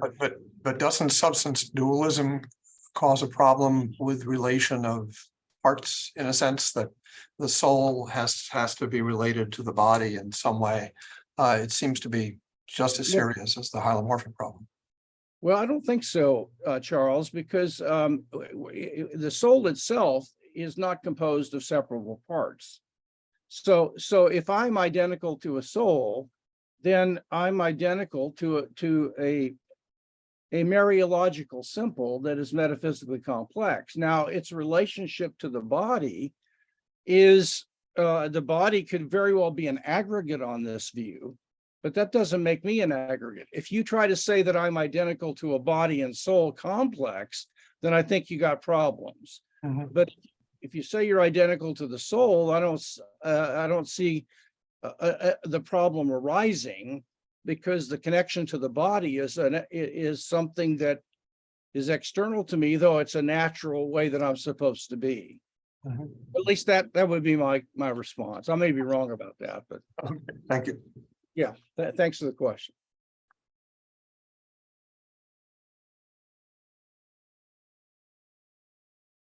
Joshua, Steve Meyer here. I also wanted to affirm the emphasis on particular facts and the need to explain particularity. There's been so much emphasis among scientists and among philosophers of science on what used to be called the deductive nomological model of explanation, that emphasized citing a law as the only way by which something could be explained. And in a lot of the research in more recent philosophy of science, William Alston in particular showed that there are different types of scientific explanations and theories. There are many scientific theories that are descriptions only of regularities, and those are what we call laws. But when we get around to the act of explaining, it's very often that we're trying to explain particular facts. Why did this event happen? Or why did that choice take place? And if you have a false view of scientific explanation that requires always invoking a law, you necessarily write agency out of your picture of reality. An agent can be an explanation of a particular, an act of an agent can explain a particular fact, but an agent cannot be a law. A law is a regularity that is that we observe within nature or as part of the natural processes. So I think it's a very good that you're bringing in this and citing people who are focusing on agents themselves as particular facts, and I would say by extension, important to recognize the acts of agents as particular facts, or that there are certain events that can be explained by the act of agency as opposed to natural processes. And that's where a lot of the work that we've done on design reasoning, it has been underwritten by developments in the philosophy of science that recognize the legitimacy of explanations of particular facts rather than just positing law-like regularities or nomological structures as their, the nomos as law isn't the whole show of what's going on in the universe. We might have a few. This also speaks to this whole idea of coming up with a theory of everything, and that this has been a fascination of physicists, a fixation of physicists. But I and others have argued that even if we got all the fundamental force laws of physics to reduce to a single theory of everything, that theory of everything would not explain everything. It would be so general as to describe what's going on in every event, just as the law, our current law of gravity is applicable everywhere and always within the universe. And for that reason, it isn't the difference that makes a difference in explaining particular events, which require instead a reference to antecedent causes, antecedent events, some of which may be instances of agency. So a correct philosophy of science, recognizing the difference between particular events and law-like regularities, I think creates space in the sense of categories that allow for agency as a legitimate way of explaining things. And I think a lot of the things you were saying today is kind of really consonant with those sorts of insights. Excellent. Yeah, good. Yeah, thank you. Could I just jump in? Yeah, I really appreciate Professor Meyer's your point, and I agree completely. And I think some of the work of Nancy Cartwright or Anscombe, on causation will come into play there. On the earlier exchange with hylomorphism, I really look forward to any future discussions on that. I myself am a little uneasy about hylomorphism, whether it's able to really meet the criterion of singularity here of the self. But my question to Joshua would be, in his commending methodological dualism over against, say, methodological naturalism or methodological pluralism or methodological agnosticism, let's just do science and with a philosophical aim and be open. But I do think it's asking a bit much, unless we, to ask inquirers to accept methodological dualism without inquirers coming up with compelling or forceful, plausible arguments for substance dualism. In other words, do we really have the philosophical credibility to say that's got to be a starting methodological point? Now, maybe we do, but I'm thinking, here's a shot at it, is that I do think, as many people have noted, you can't do science without scientists. And so you can't wind up just getting rid of subjectivity and mental properties as if you're going to have the practice of science. Namely, you're going to have reasoning and observing and so on. So I'm thinking a kind of maybe methodological property dualism, or at least mentalism. That is, it's very difficult to proceed with science unless you are going to accept the reliability and the credibility, the actual existence of mental activity, namely observation, explanation, reasoning, and so on. But I think promoting methodological dualism might be a bridge too far. I wonder what you think about that, Joshua. And thank you for organizing this conference. Thank you for your introduction. Over to you. Oh, thank you. Yeah, sorry, I was just checking my power outage because it seems that my power is low. But yeah, so yeah, that's interesting. So I don't know if we some of the comments necessitate that one be committed to substance dualism to get methodological dualism. I think even in epistemological way, even if you're not committed to substances like somebody like Richard Firmerton is, although he comes really close at the end of his recent book to affirming substance of kind of mental or soulish substance of some sort. But I mean, throughout his book, he's arguing that for the necessity of property dualism or some sort of epistemic dualism. And I think it seems to me that would lend itself to some kind of methodological dualism where there are two different sources of knowing that are necessary to the process, and it would rule out.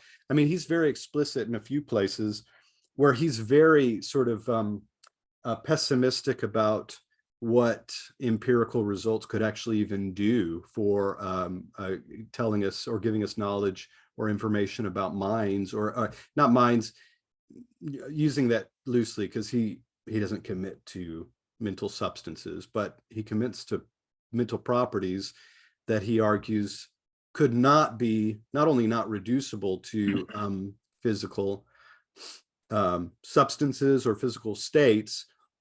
He's not actually sure how to make sense of mental properties on any sort of physicalism.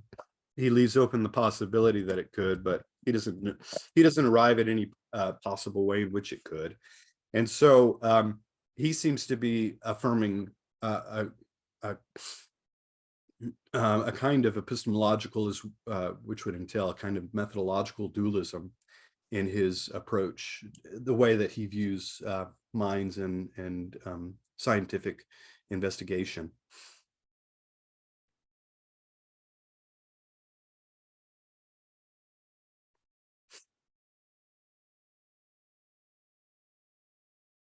Did that answer your question? Makes sense. Thanks. These are early days in the conference. So Good. early. So. We're still waking up. We need more coffee. Well, any other thoughts? I think, oh, we can, yeah, maybe we can get another question in, because I know we'll need to take just a quick couple minutes to adjust to Myers, to his talk. But Steve Dilly, you had a question? Yeah, just a brief comment on methodological dualism. It is interesting to think about. I mean, it sort of depends on one's background view in terms of what's plausible for one person versus that of another. But what's quite interesting is some of the polemic against methodological dualism or against a robust view of mental causation comes from a certain picture of the origin of species, of reductivism, and so on. And what's fascinating about the origin in particular is Darwin assumes a kind of methodological dualism in the sense that what's really going on is he's taking special creation on the one hand, that is, that God would directly act in this top-down mental causation to create species, and trying to show that the powers of nature actually have that causal capability, natural selection, random variation. And so what's fascinating is he presupposes a kind of explanatory dualism, and the whole project is to show that bottom-up processes can in fact do what was once thought to be the purview of top-down processes as a kind of background to understanding what he's up to. And even in kind of robust physicalist terms in the philosophy of mind, part of what robust reductivists try to do is explain mind, so-called mind, in terms of bottom-up processes, which again presupposes at least a kind of prima facie legitimacy of explanatory dualism. I think it's very hard to get away from that general framework for understanding ourselves, science, major biological theories, theories in philosophy of mind, and so on. Can I piggyback on that just a little bit? And just a short comment that Steve's absolutely right about that. It's presupposed, the two modes of explanation are presupposed as possibilities throughout the origin, and he's clearly advancing the natural selection, random variation, bottom up, purely materialistic mode of explanation as the preferred mode. But he also has a kind of sleight of hand where in places in the origin, when the top-down design reasoning is clearly a possible explanation for the phenomenon of interest. For example, when he's talking about homology, he says, but that's not a scientific explanation. And so, whereas he's allows that there are two types of explanations and is advancing his in contrast to a mentalistic mode of explanation, where the rubber meets the road, he invokes a scientific an implicit demarcation criteria, and then excludes the design-based reasoning on the grounds that it's not scientific, and he gets it off the table that way. So it's a very subtle rhetorical strategy that he employs. That's good. Josh and folks, there's a crucial book that really underscores Tolliver's point and about the absolute ineliminability of experiential states, mental states. It's by Howard Robinson. It's called From the Knowledge Argument to Mental Subject.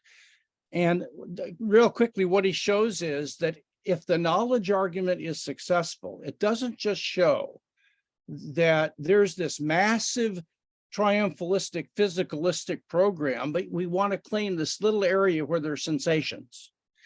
Rather, if the knowledge argument works, what it shows is that we would have absolutely no concept of matter if we didn't have experiences of the manifest image to gain not only knowledge of secondary qualities, but of shapes and sizes and what movement through space is and mass. And so to know this, to know the scientific image, you have to begin with direct experiential awareness of the manifest image, because it is qualities, both primary and secondary, that fill in material objects so that they don't reduce down to just a bundle of dispositions or fit into some abstract law, like Steve said, that never gets to their particularity. So, I mean, it's a really, boy, it's a bold book, but it is worth somebody reading. I use it as a text. And JP, what's the name of it again? Sorry. From the knowledge argument to mental substance. I'm sorry. Okay. Howard Robinson. Absolutely first rate.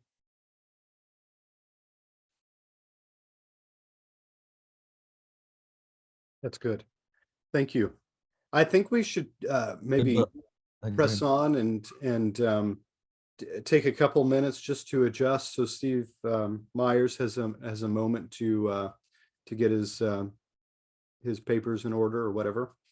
And if you need to take a real quick break, don't leave. Hopefully a few more will join us. We have about 45, 50 that registered. So hopefully more will join us. And we'll just get started in a couple minutes. Thanks.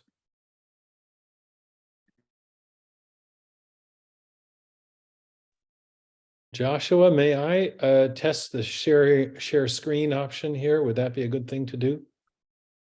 Yes. Let me give that a whirl. Is that working? Yes. I see Mike Egnor. Mike, it's wonderful to see you. Very nice to see you, Stephen. Great to be here. Yeah, it's been a while, but I've been hearing about all the great projects you have underway. Yeah, I'm working with Denise on a book, and It sounds like a fantastic book. I can't wait to see it. Actually, I think it'll be good. As you very well know, a book is a lot of work.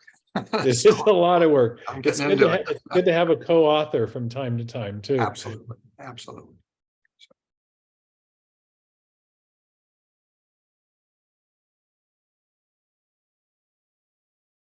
Joshua, can you remind me of the time constraints on my presentation? Because I can adapt this as needed.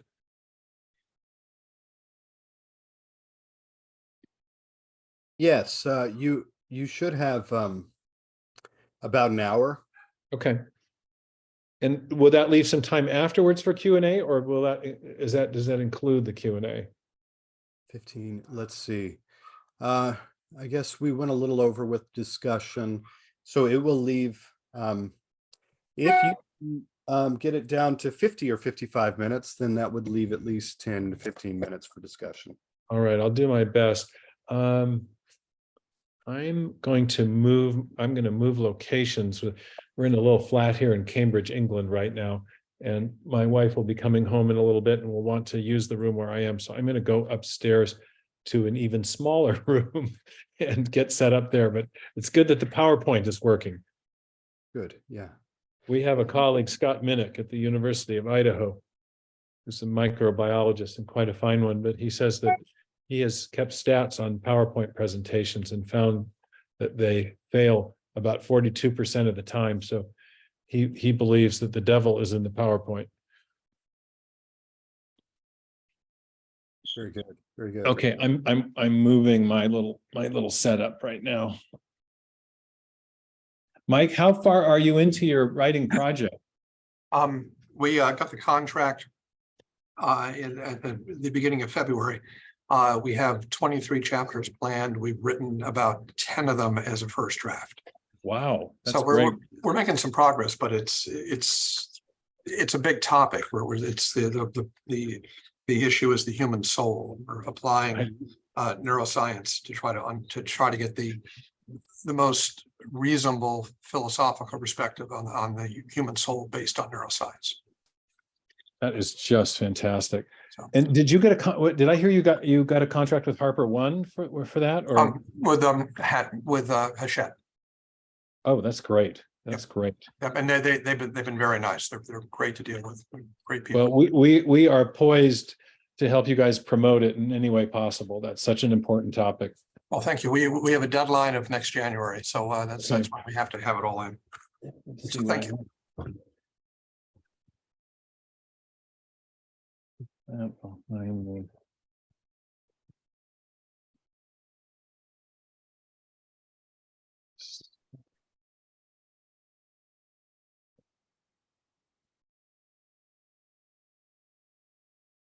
I'm sorry, Steve, you can jump in whenever you're ready. I'm just going to Okay. step away. It looks like my battery was unplugged for the whole talk, so I need to make sure I don't lose my You battery. need to recharge. Let me check and see where I am on.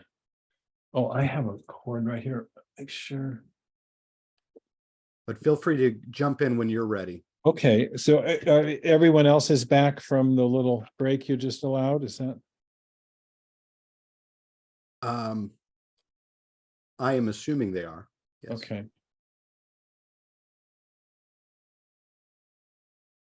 I'm just gonna check our.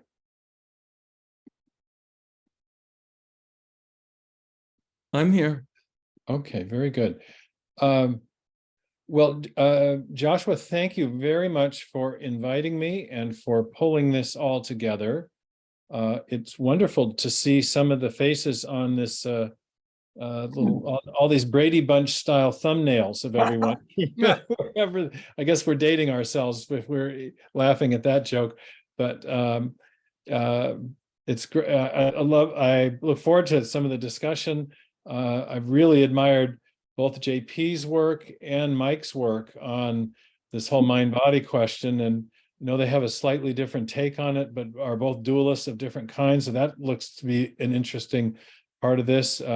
I see Steve Dilley, my colleague, and Alistair McKittrick, and some others that I know. So this, this is really fun for me. I have been 5 weeks in Cambridge, England, where Discovery Institute is initiating a new study center here for issues of science and faith.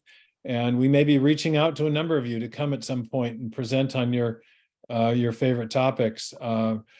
So that's very exciting. At the very end of Joshua's talk, he talked about how the framework that he is developing also underwrites a robust natural theology. And so that makes a kind of a nice transition to what I'm going to present on today. I have a PowerPoint that is kind of the canonical hour-long presentation of my most recent book, Return to the God Hypothesis. I may kind of abridge that a bit in interest of time here and tailor it to the interests of this particular conference a bit more. But let's see, I'm having trouble advancing this. Oh, there we go. Okay. But let me dive in. It's very interesting. I'm in Cambridge right now, and there is on nearly every street in the center of in the medieval center of the city, there are places of significance to the development of the whole British tradition of natural theology, going back to figures like John Ray and Isaac Barrow, who was Isaac Newton's tutor, Isaac Newton himself, and figures like James Clerk Maxwell, going back even further than Ray to William Harvey. And so the idea that agency has played no role in our scientific understanding is clearly inconsistent with the history of science, as it is all around me where I happen to be and have been for the last month or so. Of course, we live in a time when figures like Richard Dawkins and relevant to our conference, Daniel Dennett, the materialist physicalist philosopher of mind, have told us that science properly understood either undermines belief in God or can in no way provide any support for belief in God, because appealing to agency as an explanation is simply out of bounds. It's either incoherent or out of bounds. And Dawkins has actually perhaps been the most aggressive proponent of this science-based or materialistic-based atheism. And but I love the way he frames issues. And this is a wonderful quote from Dawkins, where he says that the universe we observe has precisely the properties we should expect if there is at bottom no design, no purpose, no evil, no good, nothing but blind, pitiless indifference, where blind, pitiless indifference is shorthand for materialistic processes. This is a way of, so what he is in essence saying here is that materialism as a philosophical system generates certain empirical expectations. And the expectations that it generates are in fact confirmed by the observations that we can make about the universe around us. Now, what is fascinating about this is that this quotation or this framing implies that metaphysical hypotheses, every bit as much as scientific ones, are testable by reference to the observations that we make in the natural world. The metaphysical hypothesis here in question is materialism. Blind, pitiless indifference is his shorthand, but he's talking about scientific materialism.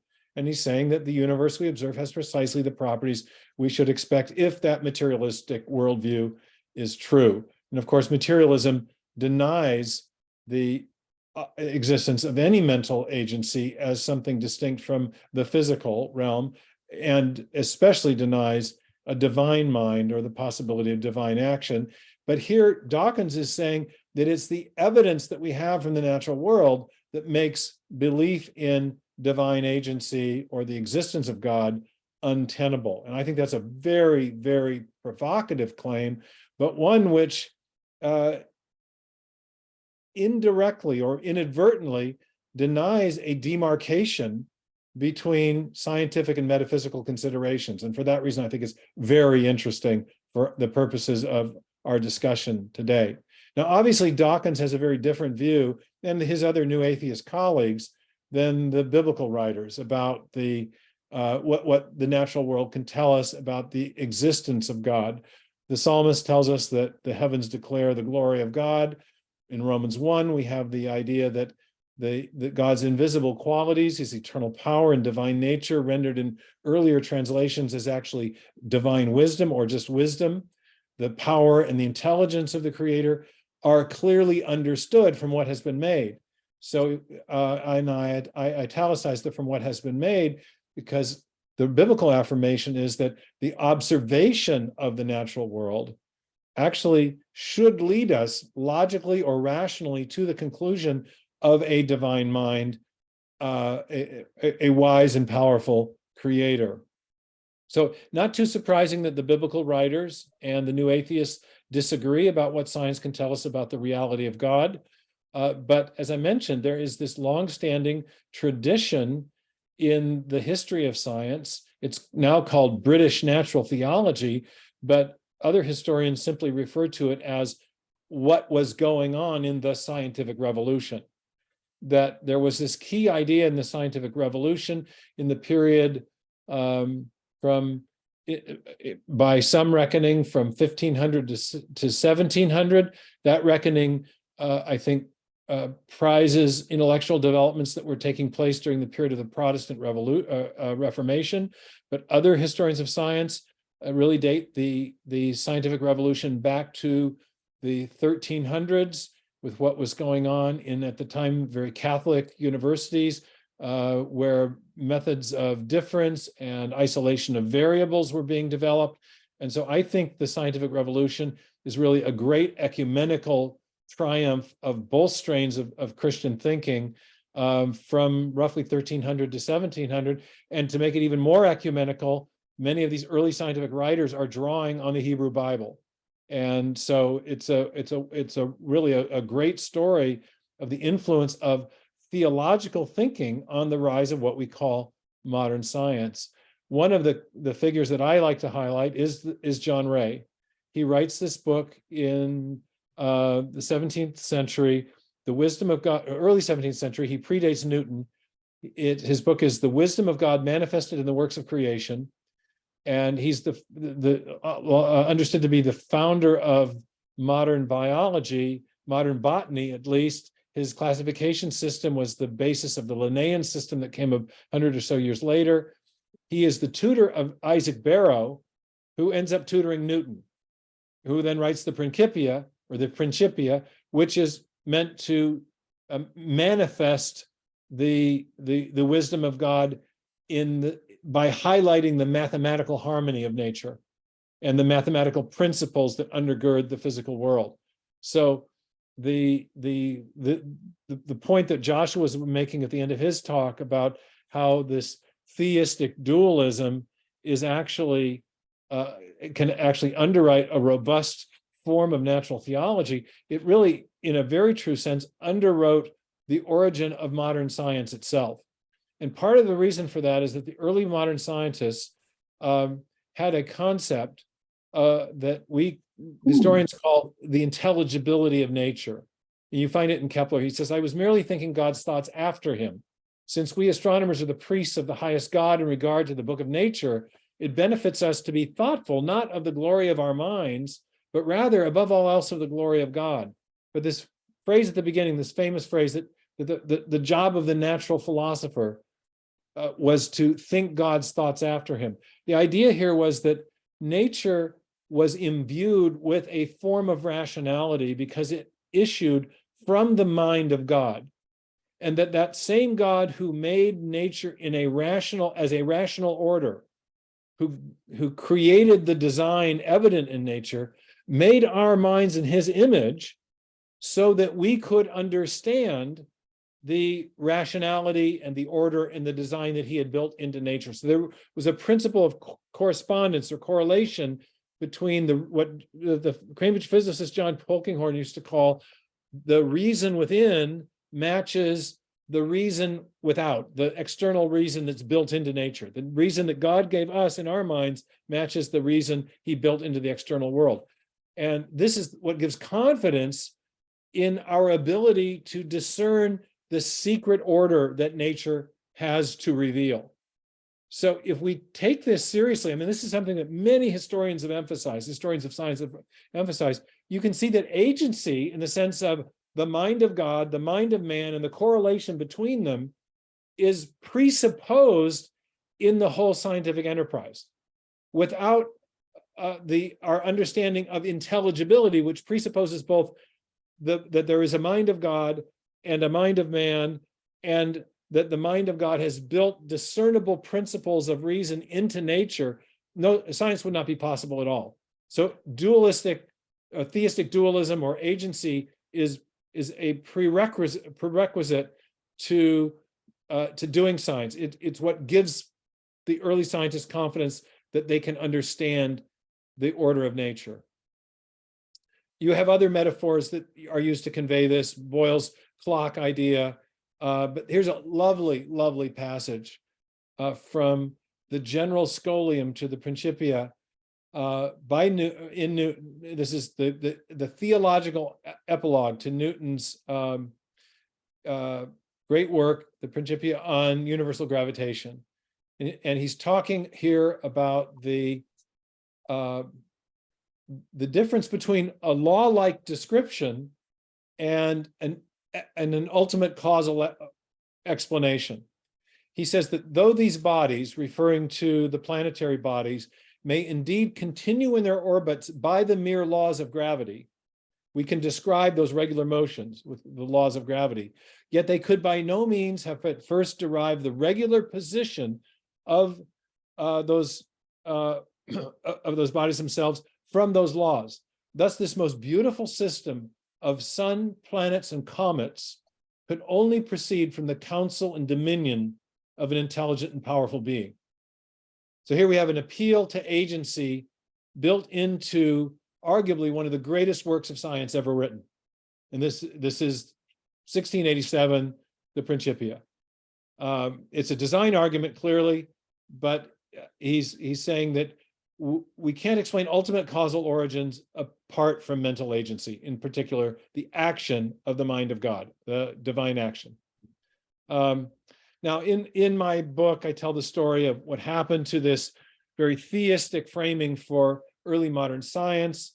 There's obviously things going on in Enlightenment philosophy in the 18th century. In the 19th century, you have a shift towards a more materialistic approach to science.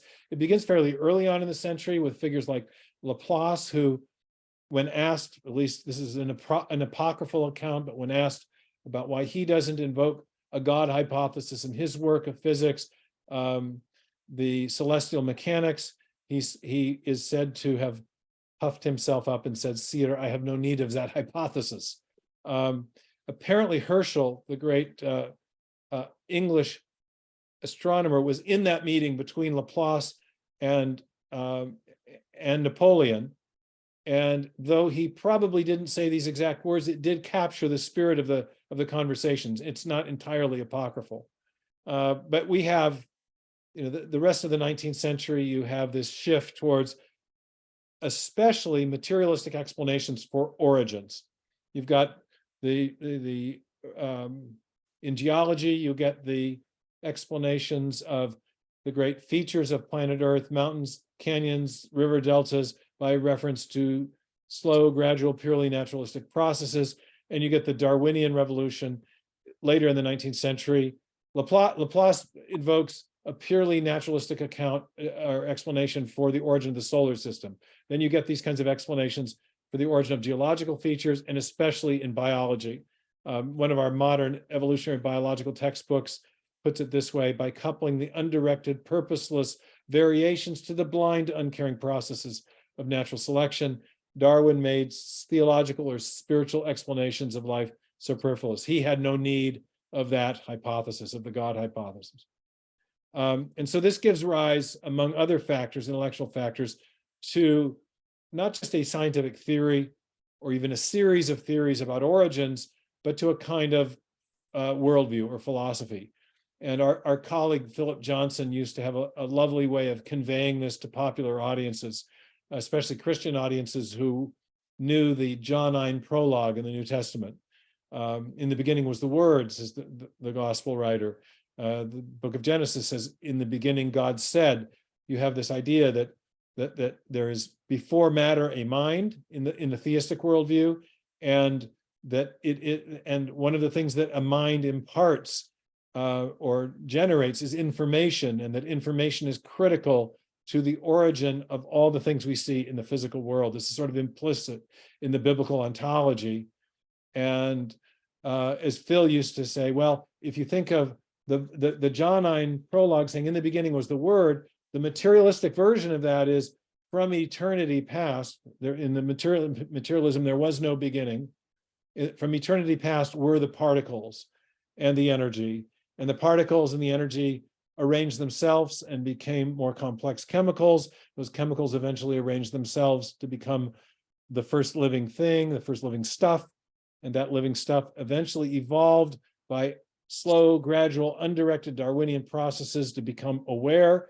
And the living stuff, one form of the living stuff, the human living stuff, conceived of the idea of God. So in materialism, you do have mind, or you do have God, but it's a consequence of purely physical processes in the brains of human beings. So the prime reality is the material stuff. Way down the line, you have an emergent property that we call mind or brain, or depending on your physicalist view of things. But matter is primary. It is the fundamental thing from which everything else comes. Now, I'll skip over some of this. This is my fun way of illustrating all this for students. The argument of my book, Return of the God Hypothesis, subtitle, 3 Discoveries That Reveal the Mind Behind the Universe. The thesis of the book is that there have been at least 3 great discoveries that challenge this scientific materialist vision of reality. And in a way, each of them allow us to test that scientific materialist view of reality. So we take up the Dawkins challenge.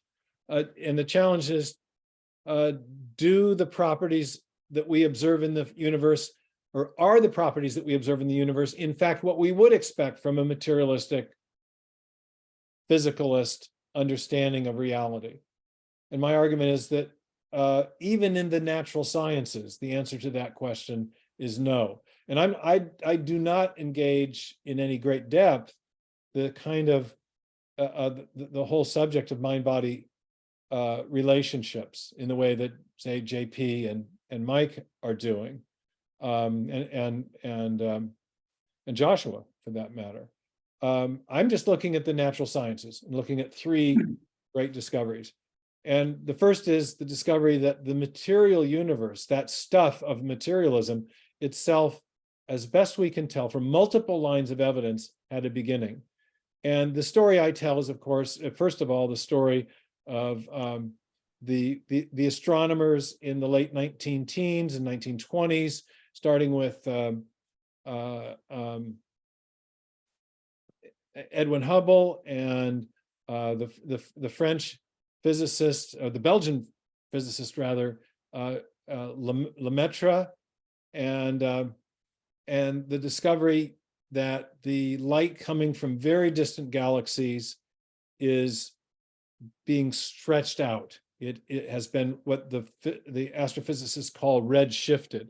I think I brought my balloon illustration, but with this august group, I don't know that I'll use visual aids that I use with students, but most of us are familiar with this story. There was an American astronomer prior to Edwin Hubble named Vesto Slipher, who discovers that the light coming from distant nebula is shifted in its spectral lines in the red direction of the electromagnetic spectra. You may remember that if you shine light through a prism, it will separate into different colors, red to violet. The violet light is very high frequency, short wavelength.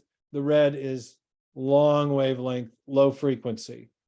And so the light coming from these distant nebula, and here are a few of those that Hubble later took photographs of with his big dome telescope. The light from the nebula suggested that whatever these nebular objects were, they were moving away from us. If the light is being stretched out, that implies that the source of the light has a recessional velocity with respect to us. It's moving away, and that accounts for this stretching of the wavelengths. Now, in 1912, when Vesto Slipher made these first observations, the astronomers didn't know whether the nebula were just gas clouds surrounding stars within our own galaxy, or whether they might represent galaxies beyond our Milky Way. And so this was the first thing that Hubble was able to determine. In 1924, he used some new techniques for, there's a big debate at the Smithsonian in 1920 between Harlow Shapley and Eber Curtis about whether or not the nebula were galaxies in their own right, or stars with clouds of gas around them. In any case, Hubble used some new techniques for measuring distances that were produced by the American astronomer Henrietta Leavitt. And in 1924, he was able to determine that the Andromeda galaxy, or the Andromeda Nebula, was in fact actually a separate galaxy. It was 900 light years away from us, and yet the entire measurable scope of, or a distance across the Milky Way, was at the time understood to be 300 million light years. So clearly the Andromeda galaxy lay beyond our galaxy. And so it became apparent that these distant galaxies, these distant nebula, were actually galaxies in their own right. We now know that there are, and I got this figure wrong in my book as recently as 2 years ago when in the first edition, we now know that there are 2 trillion galaxies in the observable universe. So the very first thing that Hubble discovered was that we live in a mind-blowingly huge universe. I gave the figure at 200 billion, so it's risen by a factor of 10 in just a few years. And you can get a sense of this if you look at the little square, and then I'm going to blow that up. We call that the Hubble deep field. So that little square there would correspond to something maybe about the size of a dime at arm's length in your visual field. And even in that tiny little quadrant of this space, upon magnification, there's the revelation of all these galaxies. But in addition to the discovery that there were lots of other galaxies and the light coming from them was being stretched out, and therefore the galaxies were moving away from us, Hubble discovered that there was a relationship between the distance to those distant galaxies and the recessional velocity. The further away the galaxies, the faster they were receding. And this fact could really only be explained by positing a kind of spherically symmetric expansion of the universe in the manner of I do have my visual aid, in the manner of a balloon being blown up. So if you'll indulge me just briefly, imagine in the forward direction of time, the universe, and I have wonderfully drawn spiral galaxies on this balloon. They're moving away from each other and from us wherever we find ourselves in the universe. And so that's kind of a mind-blowing discovery. We're not alone. There are other galaxies. The galaxies are moving away, and they're moving away in a spherically symmetric manner. Now, as Hubble and Lemaitre, the great Belgian priest physicists, begin to think about this, they realize that has another implication, and that is if you wind the clock backwards in your mind's eye, if you back extrapolate, then the universe would have been smaller at each successive point in the past as we go back in time. So if the universe is expanding in the forward direction of time, then in the reverse direction of time, it's getting smaller and smaller and smaller. And so if you go back 1,000 years or 1,000,000 years or 1,000,000,000 years, however old you think the universe is, eventually you're going to get to a point of a singularity or a point of collapse where everything is going to congeal to one hot, dense point. And this became later known as the idea of the Big Bang. Now, there was a famous scientist with very bad hair who anticipated this same conclusion that the universe must have a beginning, because it was a consequence of his famous theory of general relativity. And Einstein understood that his theory implied a beginning, but he didn't like it. And so he ended up kind of famously gerrymandering his own equations to obscure the implication of a beginning. Here's the reasoning in general relativity. According to Einstein, any massive body will curve space, or what's called space-time. You could think of putting a bowling ball on a trampoline, seeing that the trampoline would then adopt a kind of curvature. And this is what Einstein thinks actually happens to the fabric of space itself, if you can conceive of that.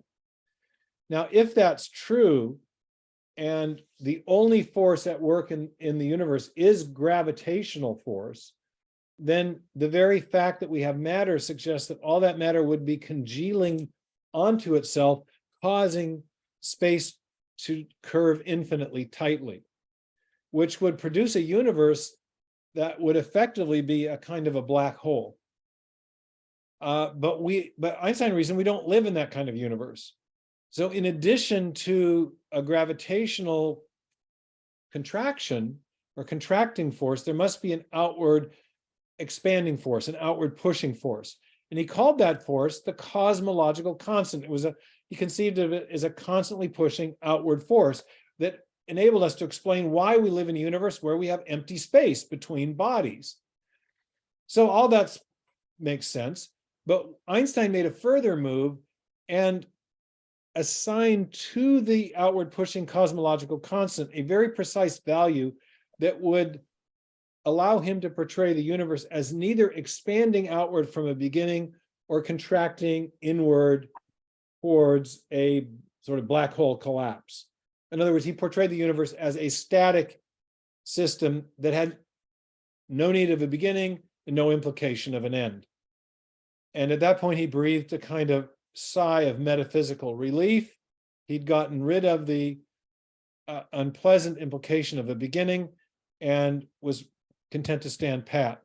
turns out that Lemaitre ended up solving Einstein's field equations and showed that his gerrymandered value of the cosmological constant was unstable, that any slight perturbation in matter, one way or another, would either cause a recollapse or an expansion. So his extremely finely tuned value that he chose for the cosmological constant didn't actually solve the problem. The universe would be unstable in that state. Any movement in the matter or energy of the universe would cause the universe to move into a shift to a dynamic mode. And then in a taxicab ride in 1927, Lemaitre confronted Einstein not only with the results of his own work in theoretical physics solving Einstein's equations, he confronted him with the redshift evidence. And so 4 years later, Einstein agrees to go out to Pasadena to meet Hubble, and in some famous newsreel footage, or in an event captured in some famous newsreel footage, he goes into the Hooker telescope, he has a peek, he comes out and has a chat with the media, and 2 weeks later he gives an interview with the New York Times in which he acknowledges that he was wrong, and that Hubble and his colleague at Caltech, Humason, showed that the universe was not static, but instead was dynamic and expanding outward from a beginning. And he later admits that his fiddling with the value of his cosmological constant was the greatest blunder of his not scientific career, which I've previously said. I went back and looked up the quote. He said it was the greatest blunder of his life. So, and it was a blunder in the sense that he really allowed his metaphysical predilections to shape his scientific reasoning to such an extent that he was actually, in a sense, blinded to what the empirical data were telling him for quite a while. I like to say that eventually the heavens talked back to Einstein, and he had to change his mind. Now, I'm going to skip ahead to this quote from Robert Dicke, Princeton physicist, 1965. There were a whole slew, as you probably know, attempts to circumvent the conclusion of a beginning. Some of the best astrophysicists of the 20th century, Fred Hoyle, Arthur Eddington, others, just simply did not like the idea of a beginning to the universe, as Einstein himself did not. And Robert Dicke explained why. He said that an infinitely old universe would relieve us of the necessity of understanding the origin of matter at any finite time in the past. And here I think we're getting back to the theme of the conference and the question that's already been posed about the sufficiency of purely materialistic or physicalist explanations for things or for everything.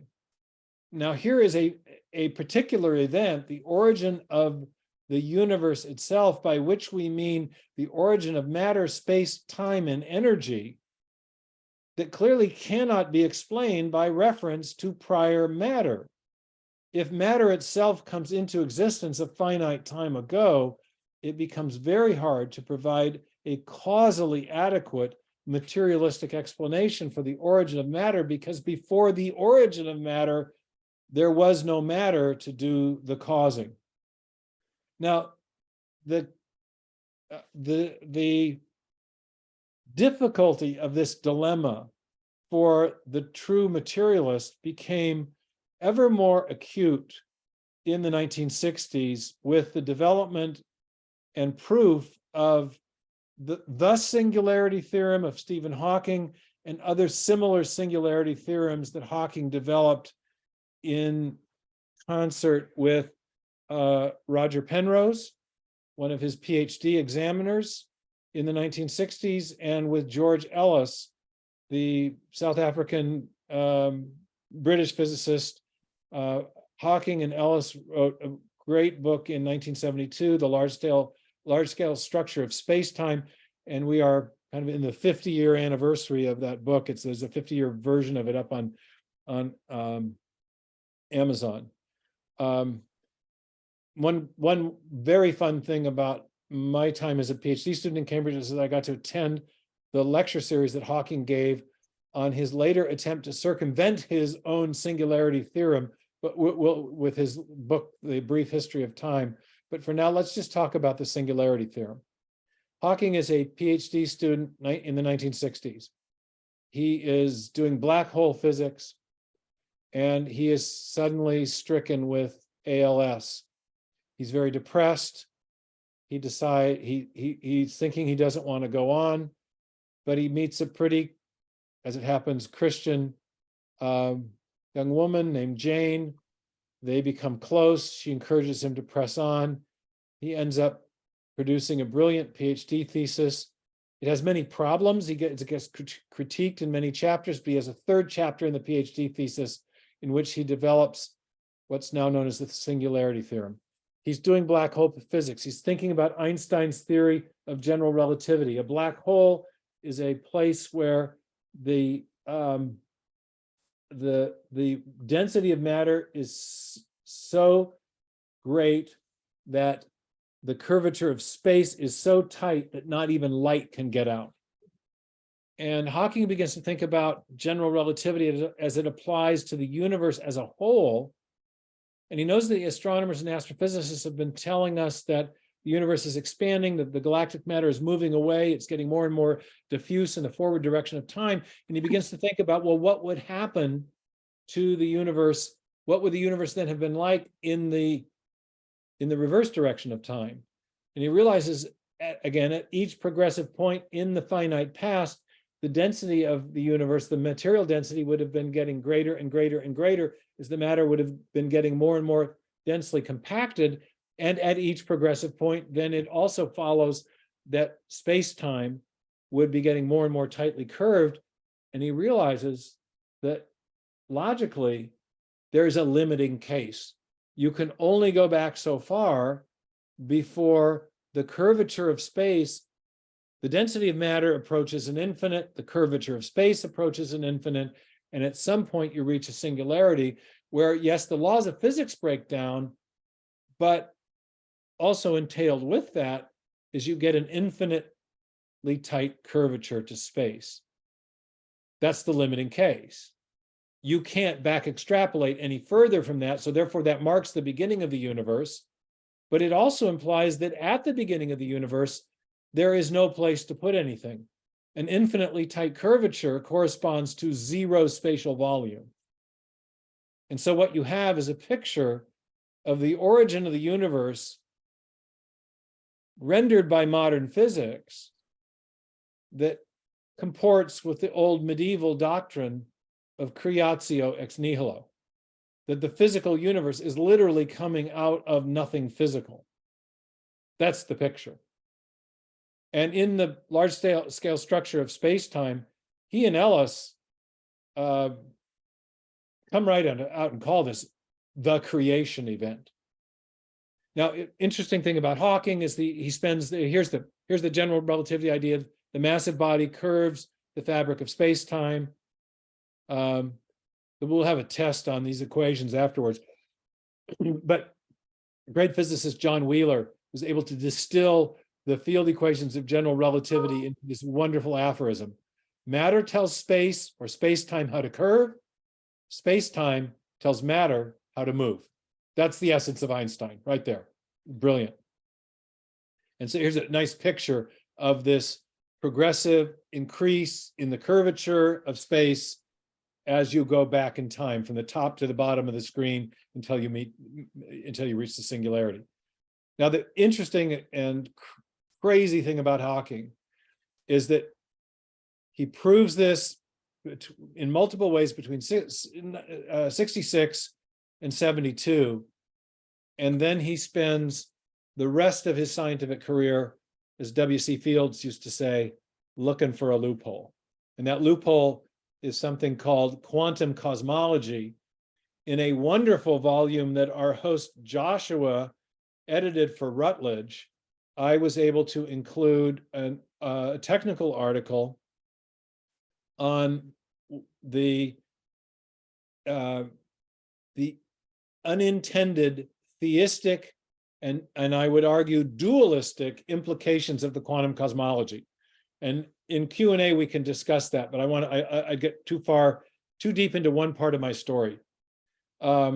In fact, I'll move on. Most of us are aware of the work of William Lane Craig and others who have reformulated a Kalam version of the cosmological argument based on the discovery that the universe, by which we mean matter, space, time, and energy, began to exist. Conclusion, therefore, the universe, the old argument, everything that begins to exist must have a cause. The universe began to exist. Therefore, the universe must have a cause separate from itself. J.P. Moreland, our colleague who's on the call today, has a wonderful version of this argument in his apologetics book, Scaling the Secular City. I like to render this argument as an inference to the best metaphysical explanation using a more abductive and inference to the best explanation approach, but there are many ways of rendering the argument. There's obviously a clear affirmation of one of the key biblical ideas, namely that the universe had a beginning. But I love this quote on the screen from Arno Penzias, Nobel laureate. Still alive, lives in San Francisco. I had the pleasure of corresponding with him by email a couple of years ago. A wonderful life story. He was rescued as a child out of Nazi Germany. In any case, he says he won a Nobel Prize for discovering the cosmic background radiation, which was one of the key pieces of data that confirmed the Big Bang theory and refuted the competing steady state idea. Money quote, "The best data we have concerning the Big Bang are exactly what I would have predicted had I nothing to go on but the first 5 books of Moses, the Psalms, and the Bible as a whole." Now notice the language here. Philosophers of science, sit up in your chair, are exactly what I would have predicted if I had, if I had nothing to go on but the first 5 books of Moses, blah, blah, blah. He is saying exactly what Dawkins is saying at the philosophical level. Metaphysical hypotheses are just as testable by observation as JP's given me a big thumbs up. I knew he'd like this point, as scientific hypotheses. The basic logic of confirmation, which you can unpack in Bayesian reasoning and other ways, involves 3 elements: a hypothesis, the expectations you would generate from the hypothesis based on our background knowledge of the entities involved in your hypothesis, and the observations we make of the world around us and our judgment about whether those observations comport with what we would expect or not from the hypothesis itself. And materialism and theism, in that sense, are no different than different theories of gravity or theories about the structure of the DNA or 100 other scientific hypotheses that we could offer. The logic of confirmation is exactly the same, which is only one of many reasons I utterly reject demarcation arguments, trying to draw a firm line of distinction between the metaphysical and the scientific. After all, metaphysical hypotheses are claims about reality, and scientific hypotheses are claims about reality. And insofar as the subject of ontology in philosophy is the subject about where we philosophers talk about what's really real, I don't see there's a big world of difference. There are subject matter distinctions, but not distinctions in the fundamental modes of reasoning that are used to test and evaluate. And Dawkins, the great scientific materialism, has inadvertently acknowledged that. Notice what else is interesting, though, here. Dawkins, in all his recent popular writing, is saying that all these properties of the universe comport with the expectations that we should have if we're materialists. Not what the scientists are saying here, not what Arno Penzias is saying. The idea of a beginning to the universe comports with what I'd expect as a theist, in fact, as a biblical theist. Interesting. I say this is a crucial test. Cosmology is a crucial test for the theism-naturalism debate. Whether we unpack that, our case for theism in a deductive form, or just use some basic logic of confirmation, theism here, I think, wins hands down. And there are multiple lines of evidence that support that. The evidence from observational astronomy, but also these developments in theoretical physics, the singularity theorem of Hawking and colleagues, and also a proof coming out of physics based on not general relativity, but on special relativity, something called the Borde-Guth-Vilenkin theorem that is very rigorous and evades some of the loopholes that Hawking later tried to construct. Anyway, lots more to say about this, but notice the theistic dualism that Joshua laid out is very relevant to cosmology. And maybe JP can actually weigh in on this. He and Bill Craig have also explained why mental causation can help extract the naturalist.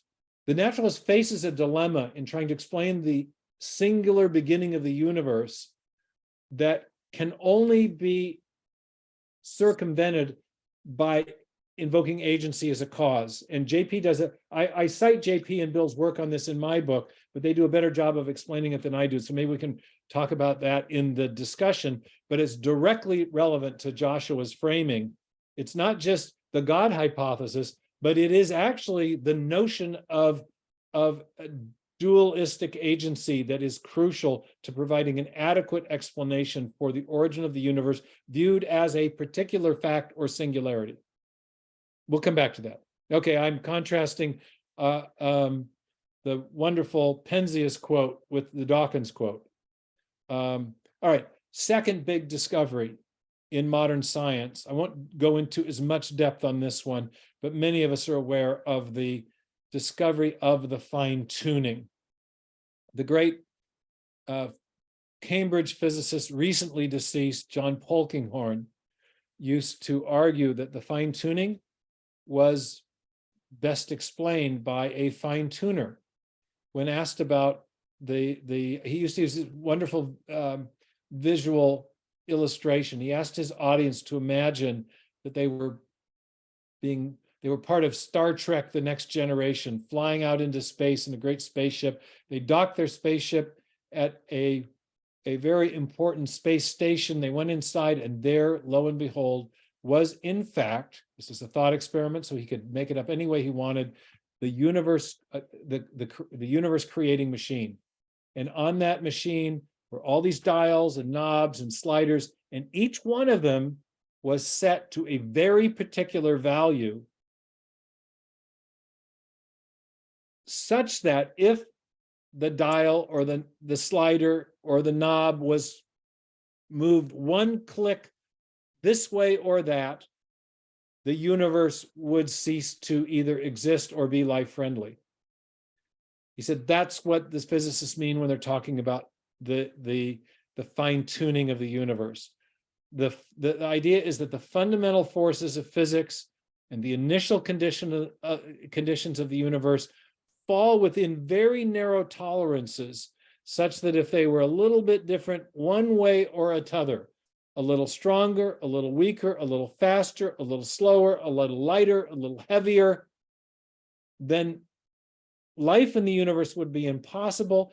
And with many of the parameters, even basic chemistry would be impossible. So if there are some like Lawrence Krauss, with whom I've debated in print about this, who want to say, well, there's nothing to explain about the fine-tuning. All we have, because the universe, the biological life just evolved to take advantage of the fine-tuning parameters that were already there. Problem with that is you can't even get biological evolution going if you don't first have basic chemistry. And you have to have exquisite fine-tuning of many parameters to get basic chemistry going. And some of these parameters, like the cosmological constant, are fine-tuned to a mind-boggling degree. The cosmological constant is fine-tuned to 1 part in 10 to the 90th power. That's an accepted measure. Some even think it's more finely tuned. Some physicists think it's more finely tuned. There are 10 to the 80th elementary particles in the universe.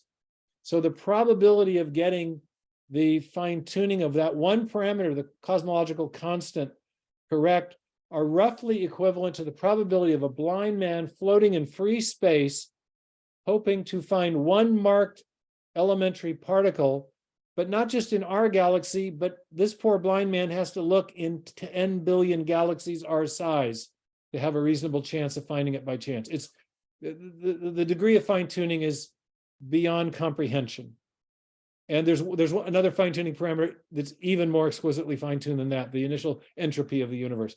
So in any case, the point is, as Fred Hoyle later put it, a common sense interpretation of the fine tuning data suggests that a super intellect has monkeyed with physics as well as chemistry and biology. You may know the story of Hoyle.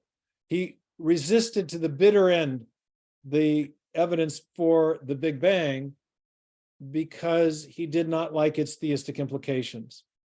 He ended up discovering many of the key fine-tuning parameters, especially those related that were necessary to account for the abundance of carbon in the universe, and ended up having a kind of worldview level conversion, a metaphysical conversion to a rudimentary form of theism. He believed that there was a mind behind the universe, that the fine-tuning pointed to a fine-tuner. So again, we're back to mind. We're back to intelligence. In my second year of grad school here, when I was a student, Hoyle came and gave a lecture on his views about panspermia and the idea that there might be a mind responsible for seeding life on planet Earth. I got to chat with him afterwards and walk from the talk to the college where we were having a reception for him. And I told him about the work I was doing at that time in conversation with people like Charles Thaxton and Dean Kenyon about the evidence for design in the DNA molecule. And by that point in his career, he was of such a mind that he kind of lit up at that. And he said, oh, there's no question if we could invoke a mind, all these things would be so much easier to explain. So, all right, maybe we're on to something. Now, of course, all of us know about the multiverse as an alternative explanation for the fine-tuning. We can discuss more about that in the Q&A. I'll say one thing about that and just direct you to a couple chapters in my book if you would like to dive into this more. One of the things that I discovered in my research on this is that the multiverse hypothesis is based on one of two, or maybe the combination of two, speculative cosmological models. One is string theory, and the other is the inflationary cosmology. And for those cosmological models to account for the fine-tuning of either the laws and constants of physics or the initial conditions of the universe, it turns out that you have to have both those two different types of cosmological models and all the multiple theoretical entities that they posit. And that comes out to about 10 to 12 separate, purely theoretical entities, pure theoretical postulations for which we have no direct empirical evidence. But secondly, for those speculative cosmological models to account for the fine-tuning we see in our universe, each have to posit prior unexplained fine-tuning. And so we're right back to where we started, with the need for unexplained fine-tuning. And yet we know from our uniform and repeated experience that whenever we find systems that are finely tuned, where by fine-tuning we mean an ensemble of improbable parameters that collectively or jointly work to perform some discernible function, whenever we see such a finely tuned system, or a system that has those properties that we call fine-tuning, invariably a mind was the cause. And so the multiverse does not solve the problem of the fine-tuning. It just takes it back one generation, leaves it unexplained, and yet the only explanation we have that's rooted in experience for fine-tuning is, as Hoyle says, a fine-tuner. So again, we have agency emerging upon a careful analysis of the discoveries of the natural sciences, in this case, the physics, the fundamental physical parameters of the universe. All right, third area where agency emerges as a relevant cause is in the realm of biology. Most of us are probably familiar with Michael Behe's work on irreducible complexity and the flagellar motor and other miniature machines that have been discovered in cells and circuitry. I always use this just to introduce the version of the biological design argument that I like best and have developed, because Behe's motors they have all these multiple protein parts. You remove any one of which, the motor breaks down. This property of irreducible complexity is a property that is the product of one and only known cause in our experience, and that again is a mind. So there's, I think, a very strong design argument that can be developed based on Behe's wonderful analysis. But I think at an even deeper level, there's a more fundamental consideration that leads to design, and that is, and that flows from understanding what it takes to build these molecular machines. This is an animation still of the bacterial flagellar motor. It's made of 13 protein parts. The proteins are in turn made of subunits called amino acids that only acquire the very specific three-dimensional shapes that allow them to perform their specific function in cells if the amino acids are arranged in very specific ways. This protein here is, if you go back to the earlier slide, it's a U joint. It functions as a U joint in this rotary engine in the bacterium. The bacterium has a rotary engine called the flagellar motor. One of its parts is the U joint. It's made of amino acids. That's the take-home point here. The realization that proteins were made of specifically arranged subunits called amino acids raised a deeper question in molecular biology. How do the amino acids acquire that precise sequencing? If the sequencing is incorrect, the long chain-like molecules won't fold into the right shapes, and therefore they won't do the job. It's like letters in a sentence. If you don't arrange them right, it won't have any meaning. In the protein world, if you don't arrange the amino acids right, you don't get a functional folded structure. Well, the answer to that question, how did the amino acids acquire their specific arrangement, was the great discovery of 20th century biology, the discovery that there was another molecule inside cells that contained instructions in a digital sequence-specific form. That molecule is the famed double helix of deoxyribonucleic acid. The structure of the molecule was discovered by Watson and Crick in 1953. In 1957, Crick formulates an even more mind-blowing and I think consequential hypothesis, and that is that the chemical subunits that are running along the interior of the famed double helical structure of the DNA molecule, these subunits are depicted on my slide with the letters H, A, C, G, and T. They are known as nucleotide bases. And the arrangement of those bases, according to Crick, determined the arrangement of the amino acids that allowed the chain-like structures to fold into three-dimensional functional proteins.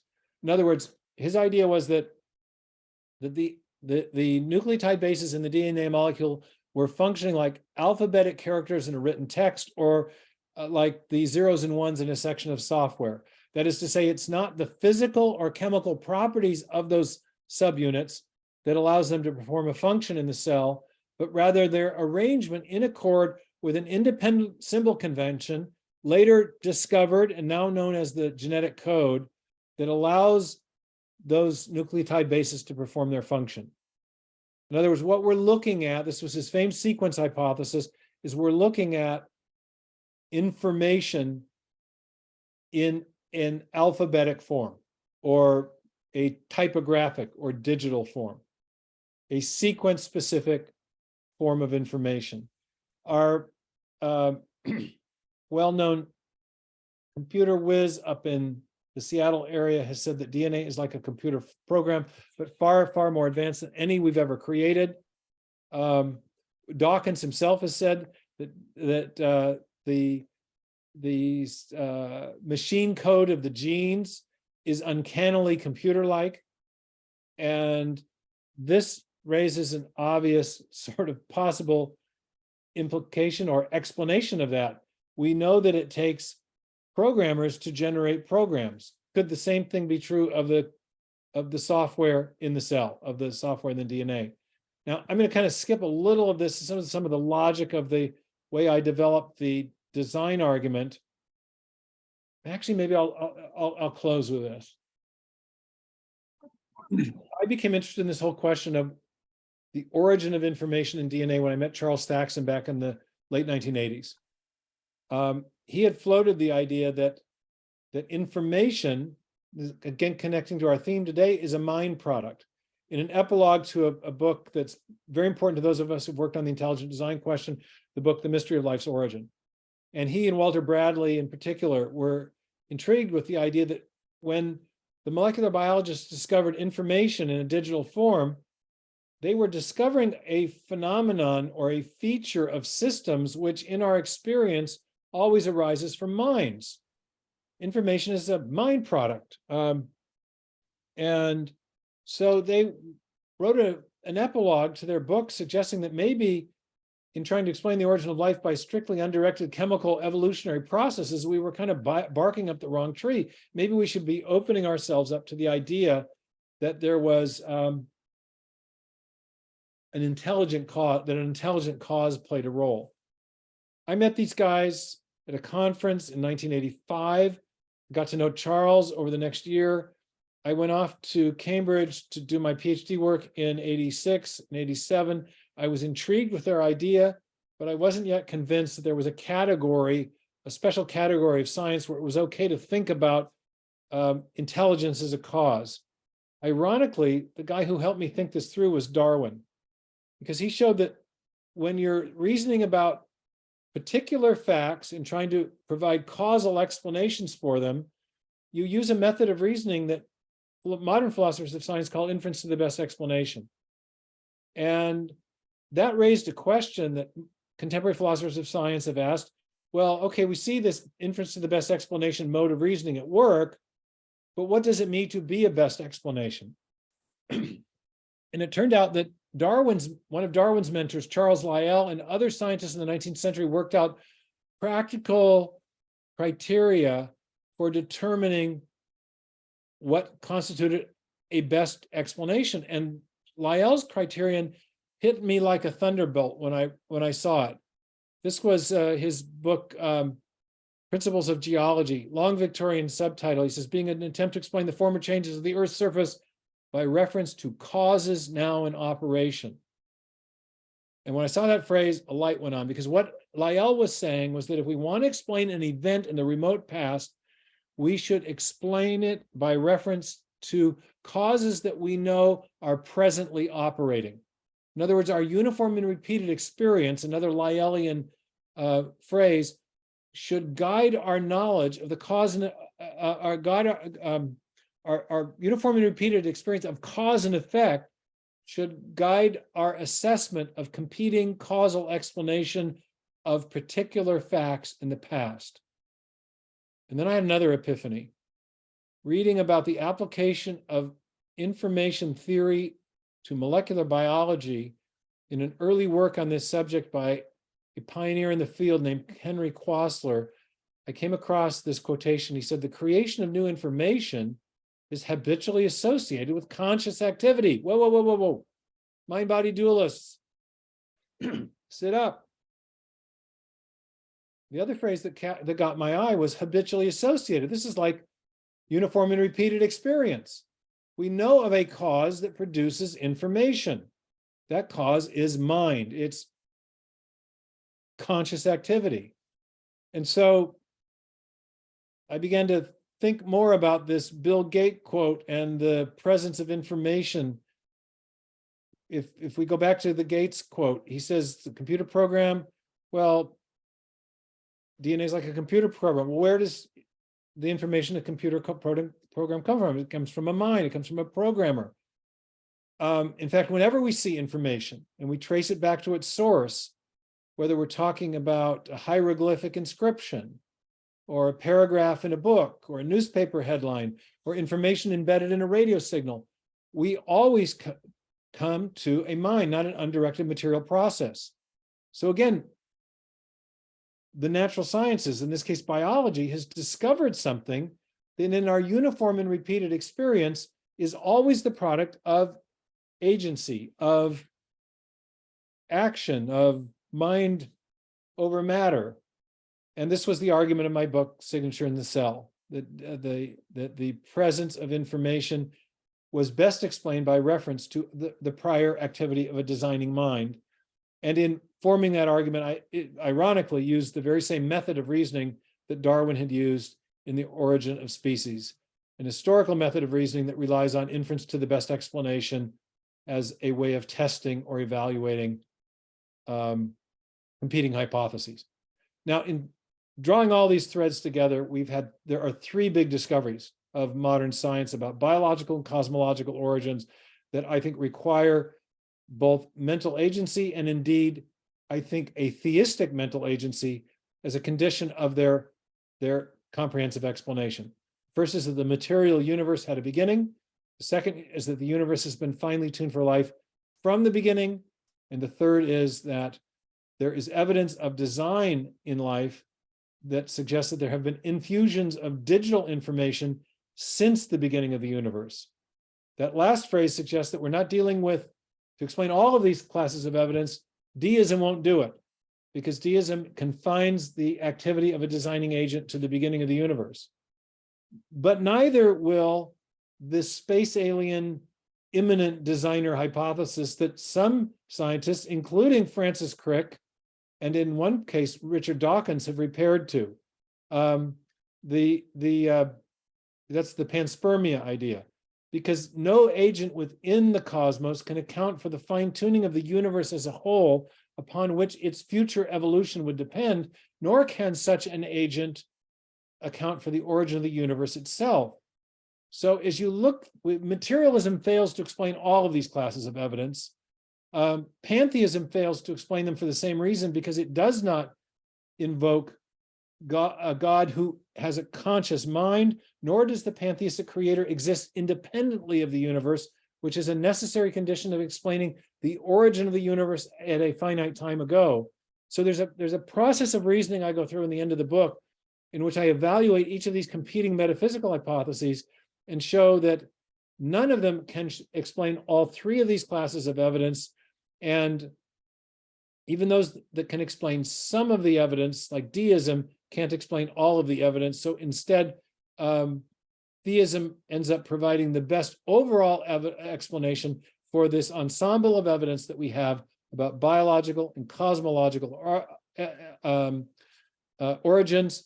And that I call the return of the God hypothesis. One historian of science has said, the idea that God created the universe is a more respectable hypothesis today than at any time in the last 100 years.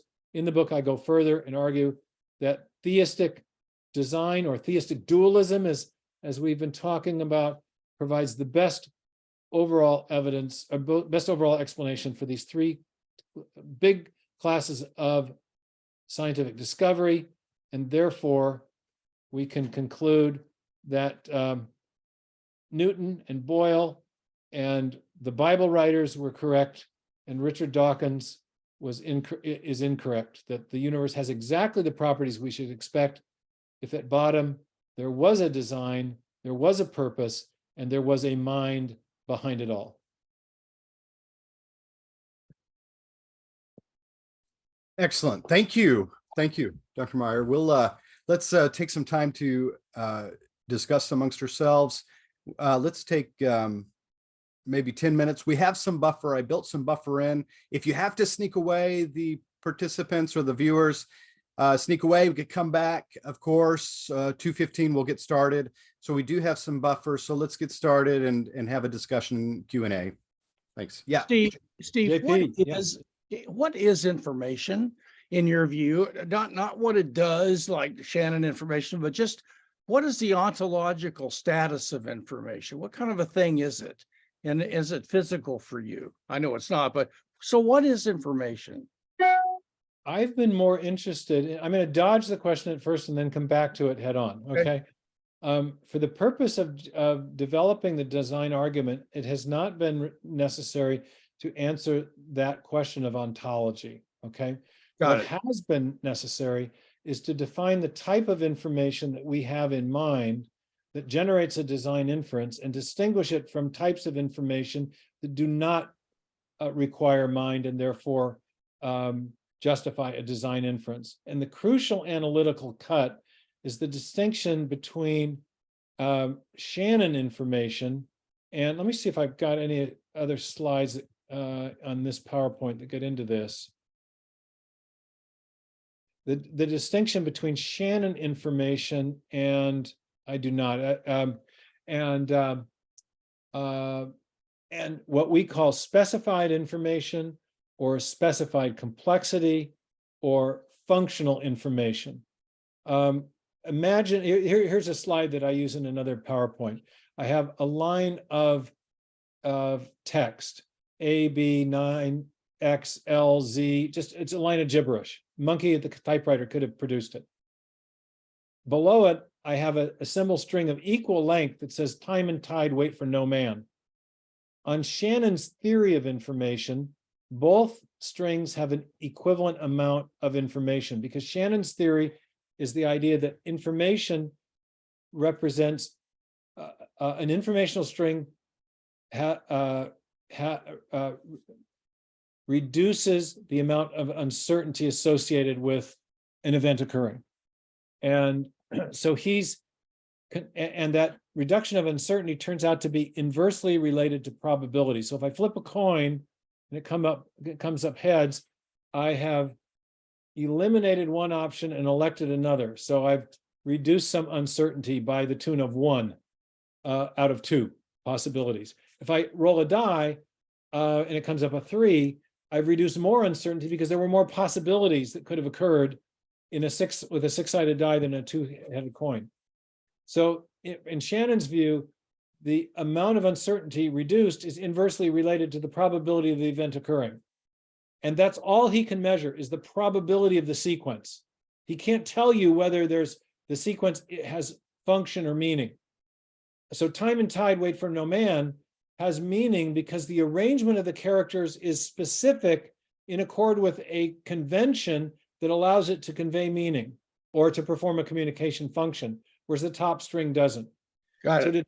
So to justify the design inference, all we need to know is that we are observing specified information rather than mere Shannon information. Okay.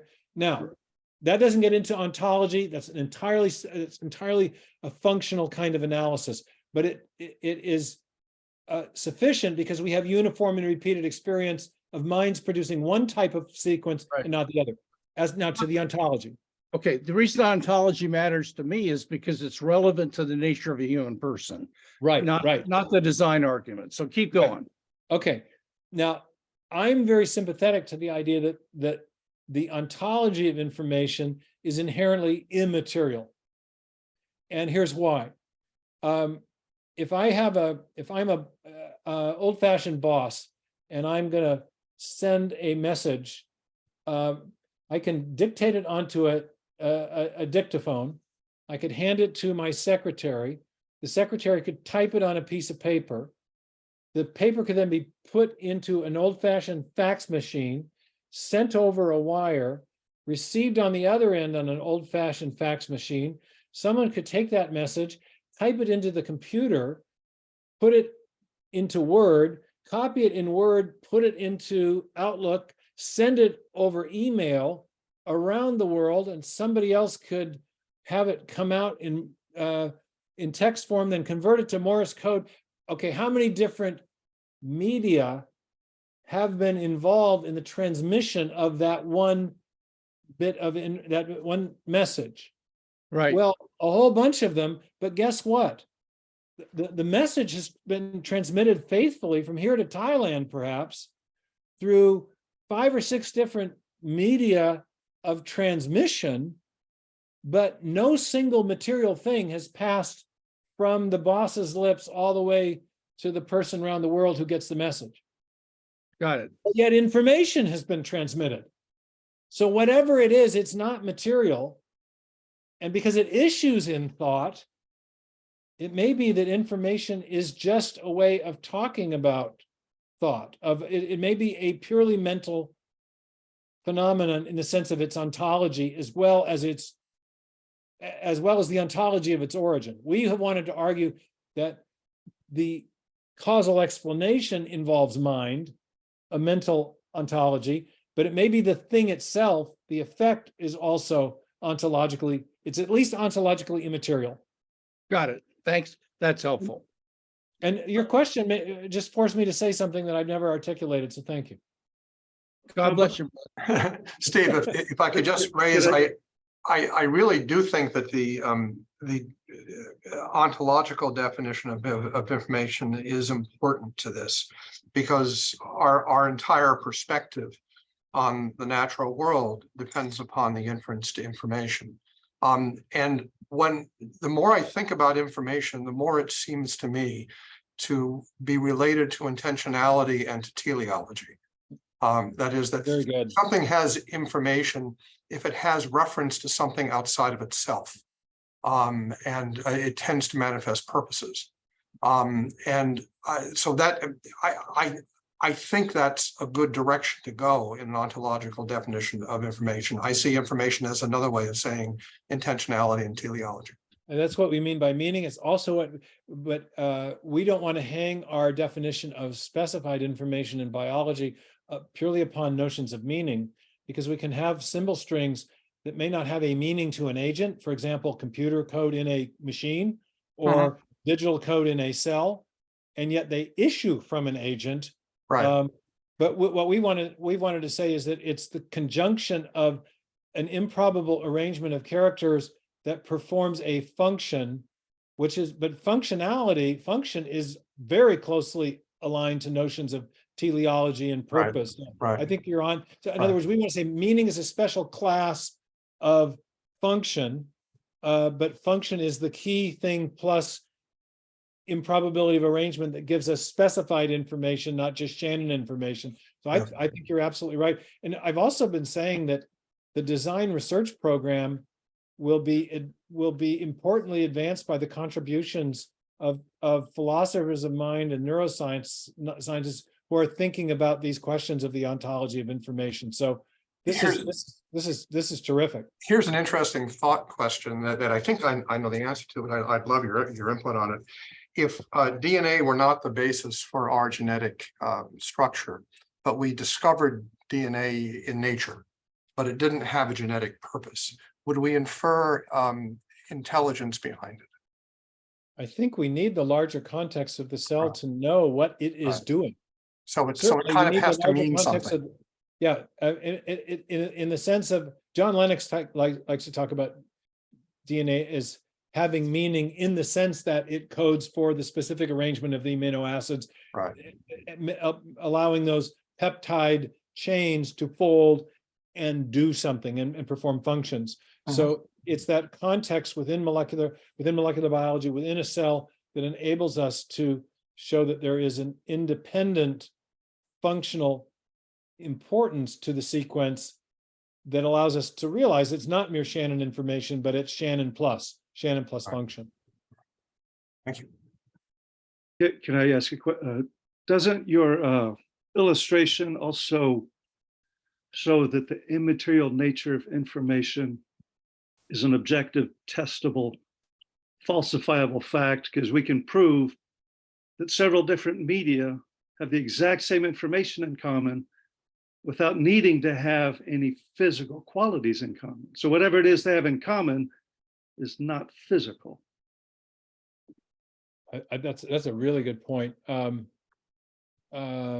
having a kind of a big discussion right now with some of our ID scientists about how ID can be testable.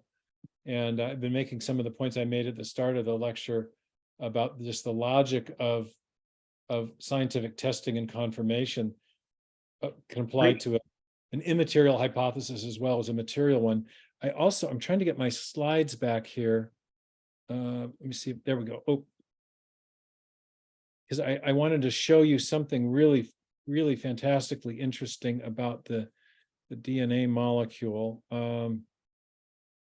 But I'm not getting it back. Anyway, yeah, it's a very good point that you make. Thank you. I actually wrote that article up. I'll put a link to it in the chat, but I had a separate question. Yeah, the article is just what are words. You called a few times, I don't want to quibble, but a few times you used the phrase law-like description. And I tell people scientists discovered these laws, objectively. I'll ask students, who wrote your book? No, those guys helped translate it. Who wrote it? And, our translations have improved over the years, just like our translations of foreign literature, foreign laws, foreign treaties have improved, but there's still objective laws. So my question is, why do you use the term law-like description? That makes it sound more subjective than objective. Well, I think there are law-like descriptions that may not be formulated as laws. I've got a fairly well-developed view of what I think scientific laws are. Some of it is metaphysically dependent. If you're a theist, I think what we scientists describe as laws are nothing more than a particular mode of divine, well, they're not nothing more than, they are a mode of divine action. I think this came out very strongly in the debate about universal gravitation between Newton and Leibniz, where Newton refused to cite a material cause of action at a distance, and Leibniz says, well, then you're bringing the occult back into science, and we just got rid of that. And Newton famously said, hypothesis non fingo, I don't feign to know the cause. But in private correspondence, he revealed that he did think there was a cause to gravity, because there was no material pushing and pulling, because it operated everywhere and always instantaneously at a distance. The only thing that was sufficient to explain that action that we described with our physical equation was divine action. And so we can describe the physical regularities of the universe with our mathematics, but to explain the cause of those fundamental laws materialistically, well, let's put it this way: physics has not been able to provide a physical explanation for the fundamental laws, the four fundamental force laws. They all involve action at a distance of some kind, and so I do think that laws have an objective reality, but I think they're rooted in the character of God and in His decision to uphold the universe by the word of His power on a moment-by-moment basis. And interestingly, Newton, in the General Scholium to the Principia, made a statement that read like a very close paraphrase of Colossians 1, about arguing that in Him all things are held together. And so I have a theistic view of what the laws of nature are, and for that reason, I do think they're objective. I think there's a whole development in the philosophy of science of a sort of positivist view of laws, that they are mere descriptions, and that or the Humean view that they're habits of the mind. Unless you have a theistic grounding, I think you end up getting stuck with that kind of merely subjective view of laws, which I don't hold. But Hey, Steve. Yeah. In addition to what you said, this may help with Matt with the question. There's another distinction that's been made about law, and the word law can be used of what's going on in the external world. And then there are all kinds of views about what a law is understood that way. Is it a Humean correlation? Does it involve causal powers? Whatever. But then there's another concept of law that refers to our expressions or descriptions of those external laws. So when Steve is talking about descriptions, I think he's using law in the sense of something that we could write down or would be a part of a theory. And it's trying to get at yeah, that's right, JP. It's a physics background. The law-like description is the equation that we write down that describes the regularities. But the regularities have an independent reality in nature. Right. But I want to argue that those regularities are grounded in what the medievals called the potentia ordinata, the ordinary power of God, as opposed to his fiat power, which we see in the evidence of design of Right. specific systems or in the miracles in the Bible or whatever. Right. There, three basic views of laws. That laws have an ontological status because they're grounded in the regular action of God's spirit supervening over nature. Secondly, that they have an ontological status because we wrote down an equation and we physicists say so. And then they don't have ontological status, they're mere descriptions. I had a supervisor during my PhD years who was a sociologist of knowledge, a radical relativist or subjectivist about science, and he was an anti-realist. And he said, your view as a theist, your view of laws makes sense. That was the same view that Newton had. Well, That laws have ontological status practice at NYU Langone House. because they're grounded in the activity of God. My view makes sense that they don't have any status because there is no God. One view that doesn't make sense is the idea that they have some ontology, some objective reality, but there is no God behind them. He says, yet that's the view of 90% of the physicists and half the rest of this department. You know, To schedule or change an appointment, please press 1. If you are calling from a physician's office, or need to Dr. speak to a Egnor. physician, please I'm press sorry, I'm not 2. sure who's on. Wait while I transfer your call. It's Dr. Egnor. Oh, okay. I can mute it. Yeah. Sorry, the questioner was, your name just went off my screen, Matt? Oh, yes, Matt. Yeah. Did that address what I'm did. not sure where you're coming from in your perspective on this. It sounds like you're a scientific realist, which I am as well. Your So call that's may be cool. Sure, monitored or absolutely. recorded. To expedite your call, please have your insurance card available. If you are experiencing any COVID-like symptoms, please let the agent know. You can also schedule your appointments, message your provider, and view your test results by logging into your MyChart account on NYU Langone Health app. If you are calling for information about the COVID vaccine, please visit nyulangone.org. Por favor, presione el número I'm 2 sorry, para I hablar asked con my un representante co-host, en español. Michael Egnor, but I can I don't have a direct control right at the moment. Can we get back together at 2:20? Would that be all right? And we can do our lunch and that'll give us a buffer and hopefully we can get back into it and have plenty of time. That's great. Thank you for the excellent questions and discussion points. Yeah, I Thank appreciate you. it. Thank you. I'm going to stop recording now and I'll start back in a moment when we get together. 2:20.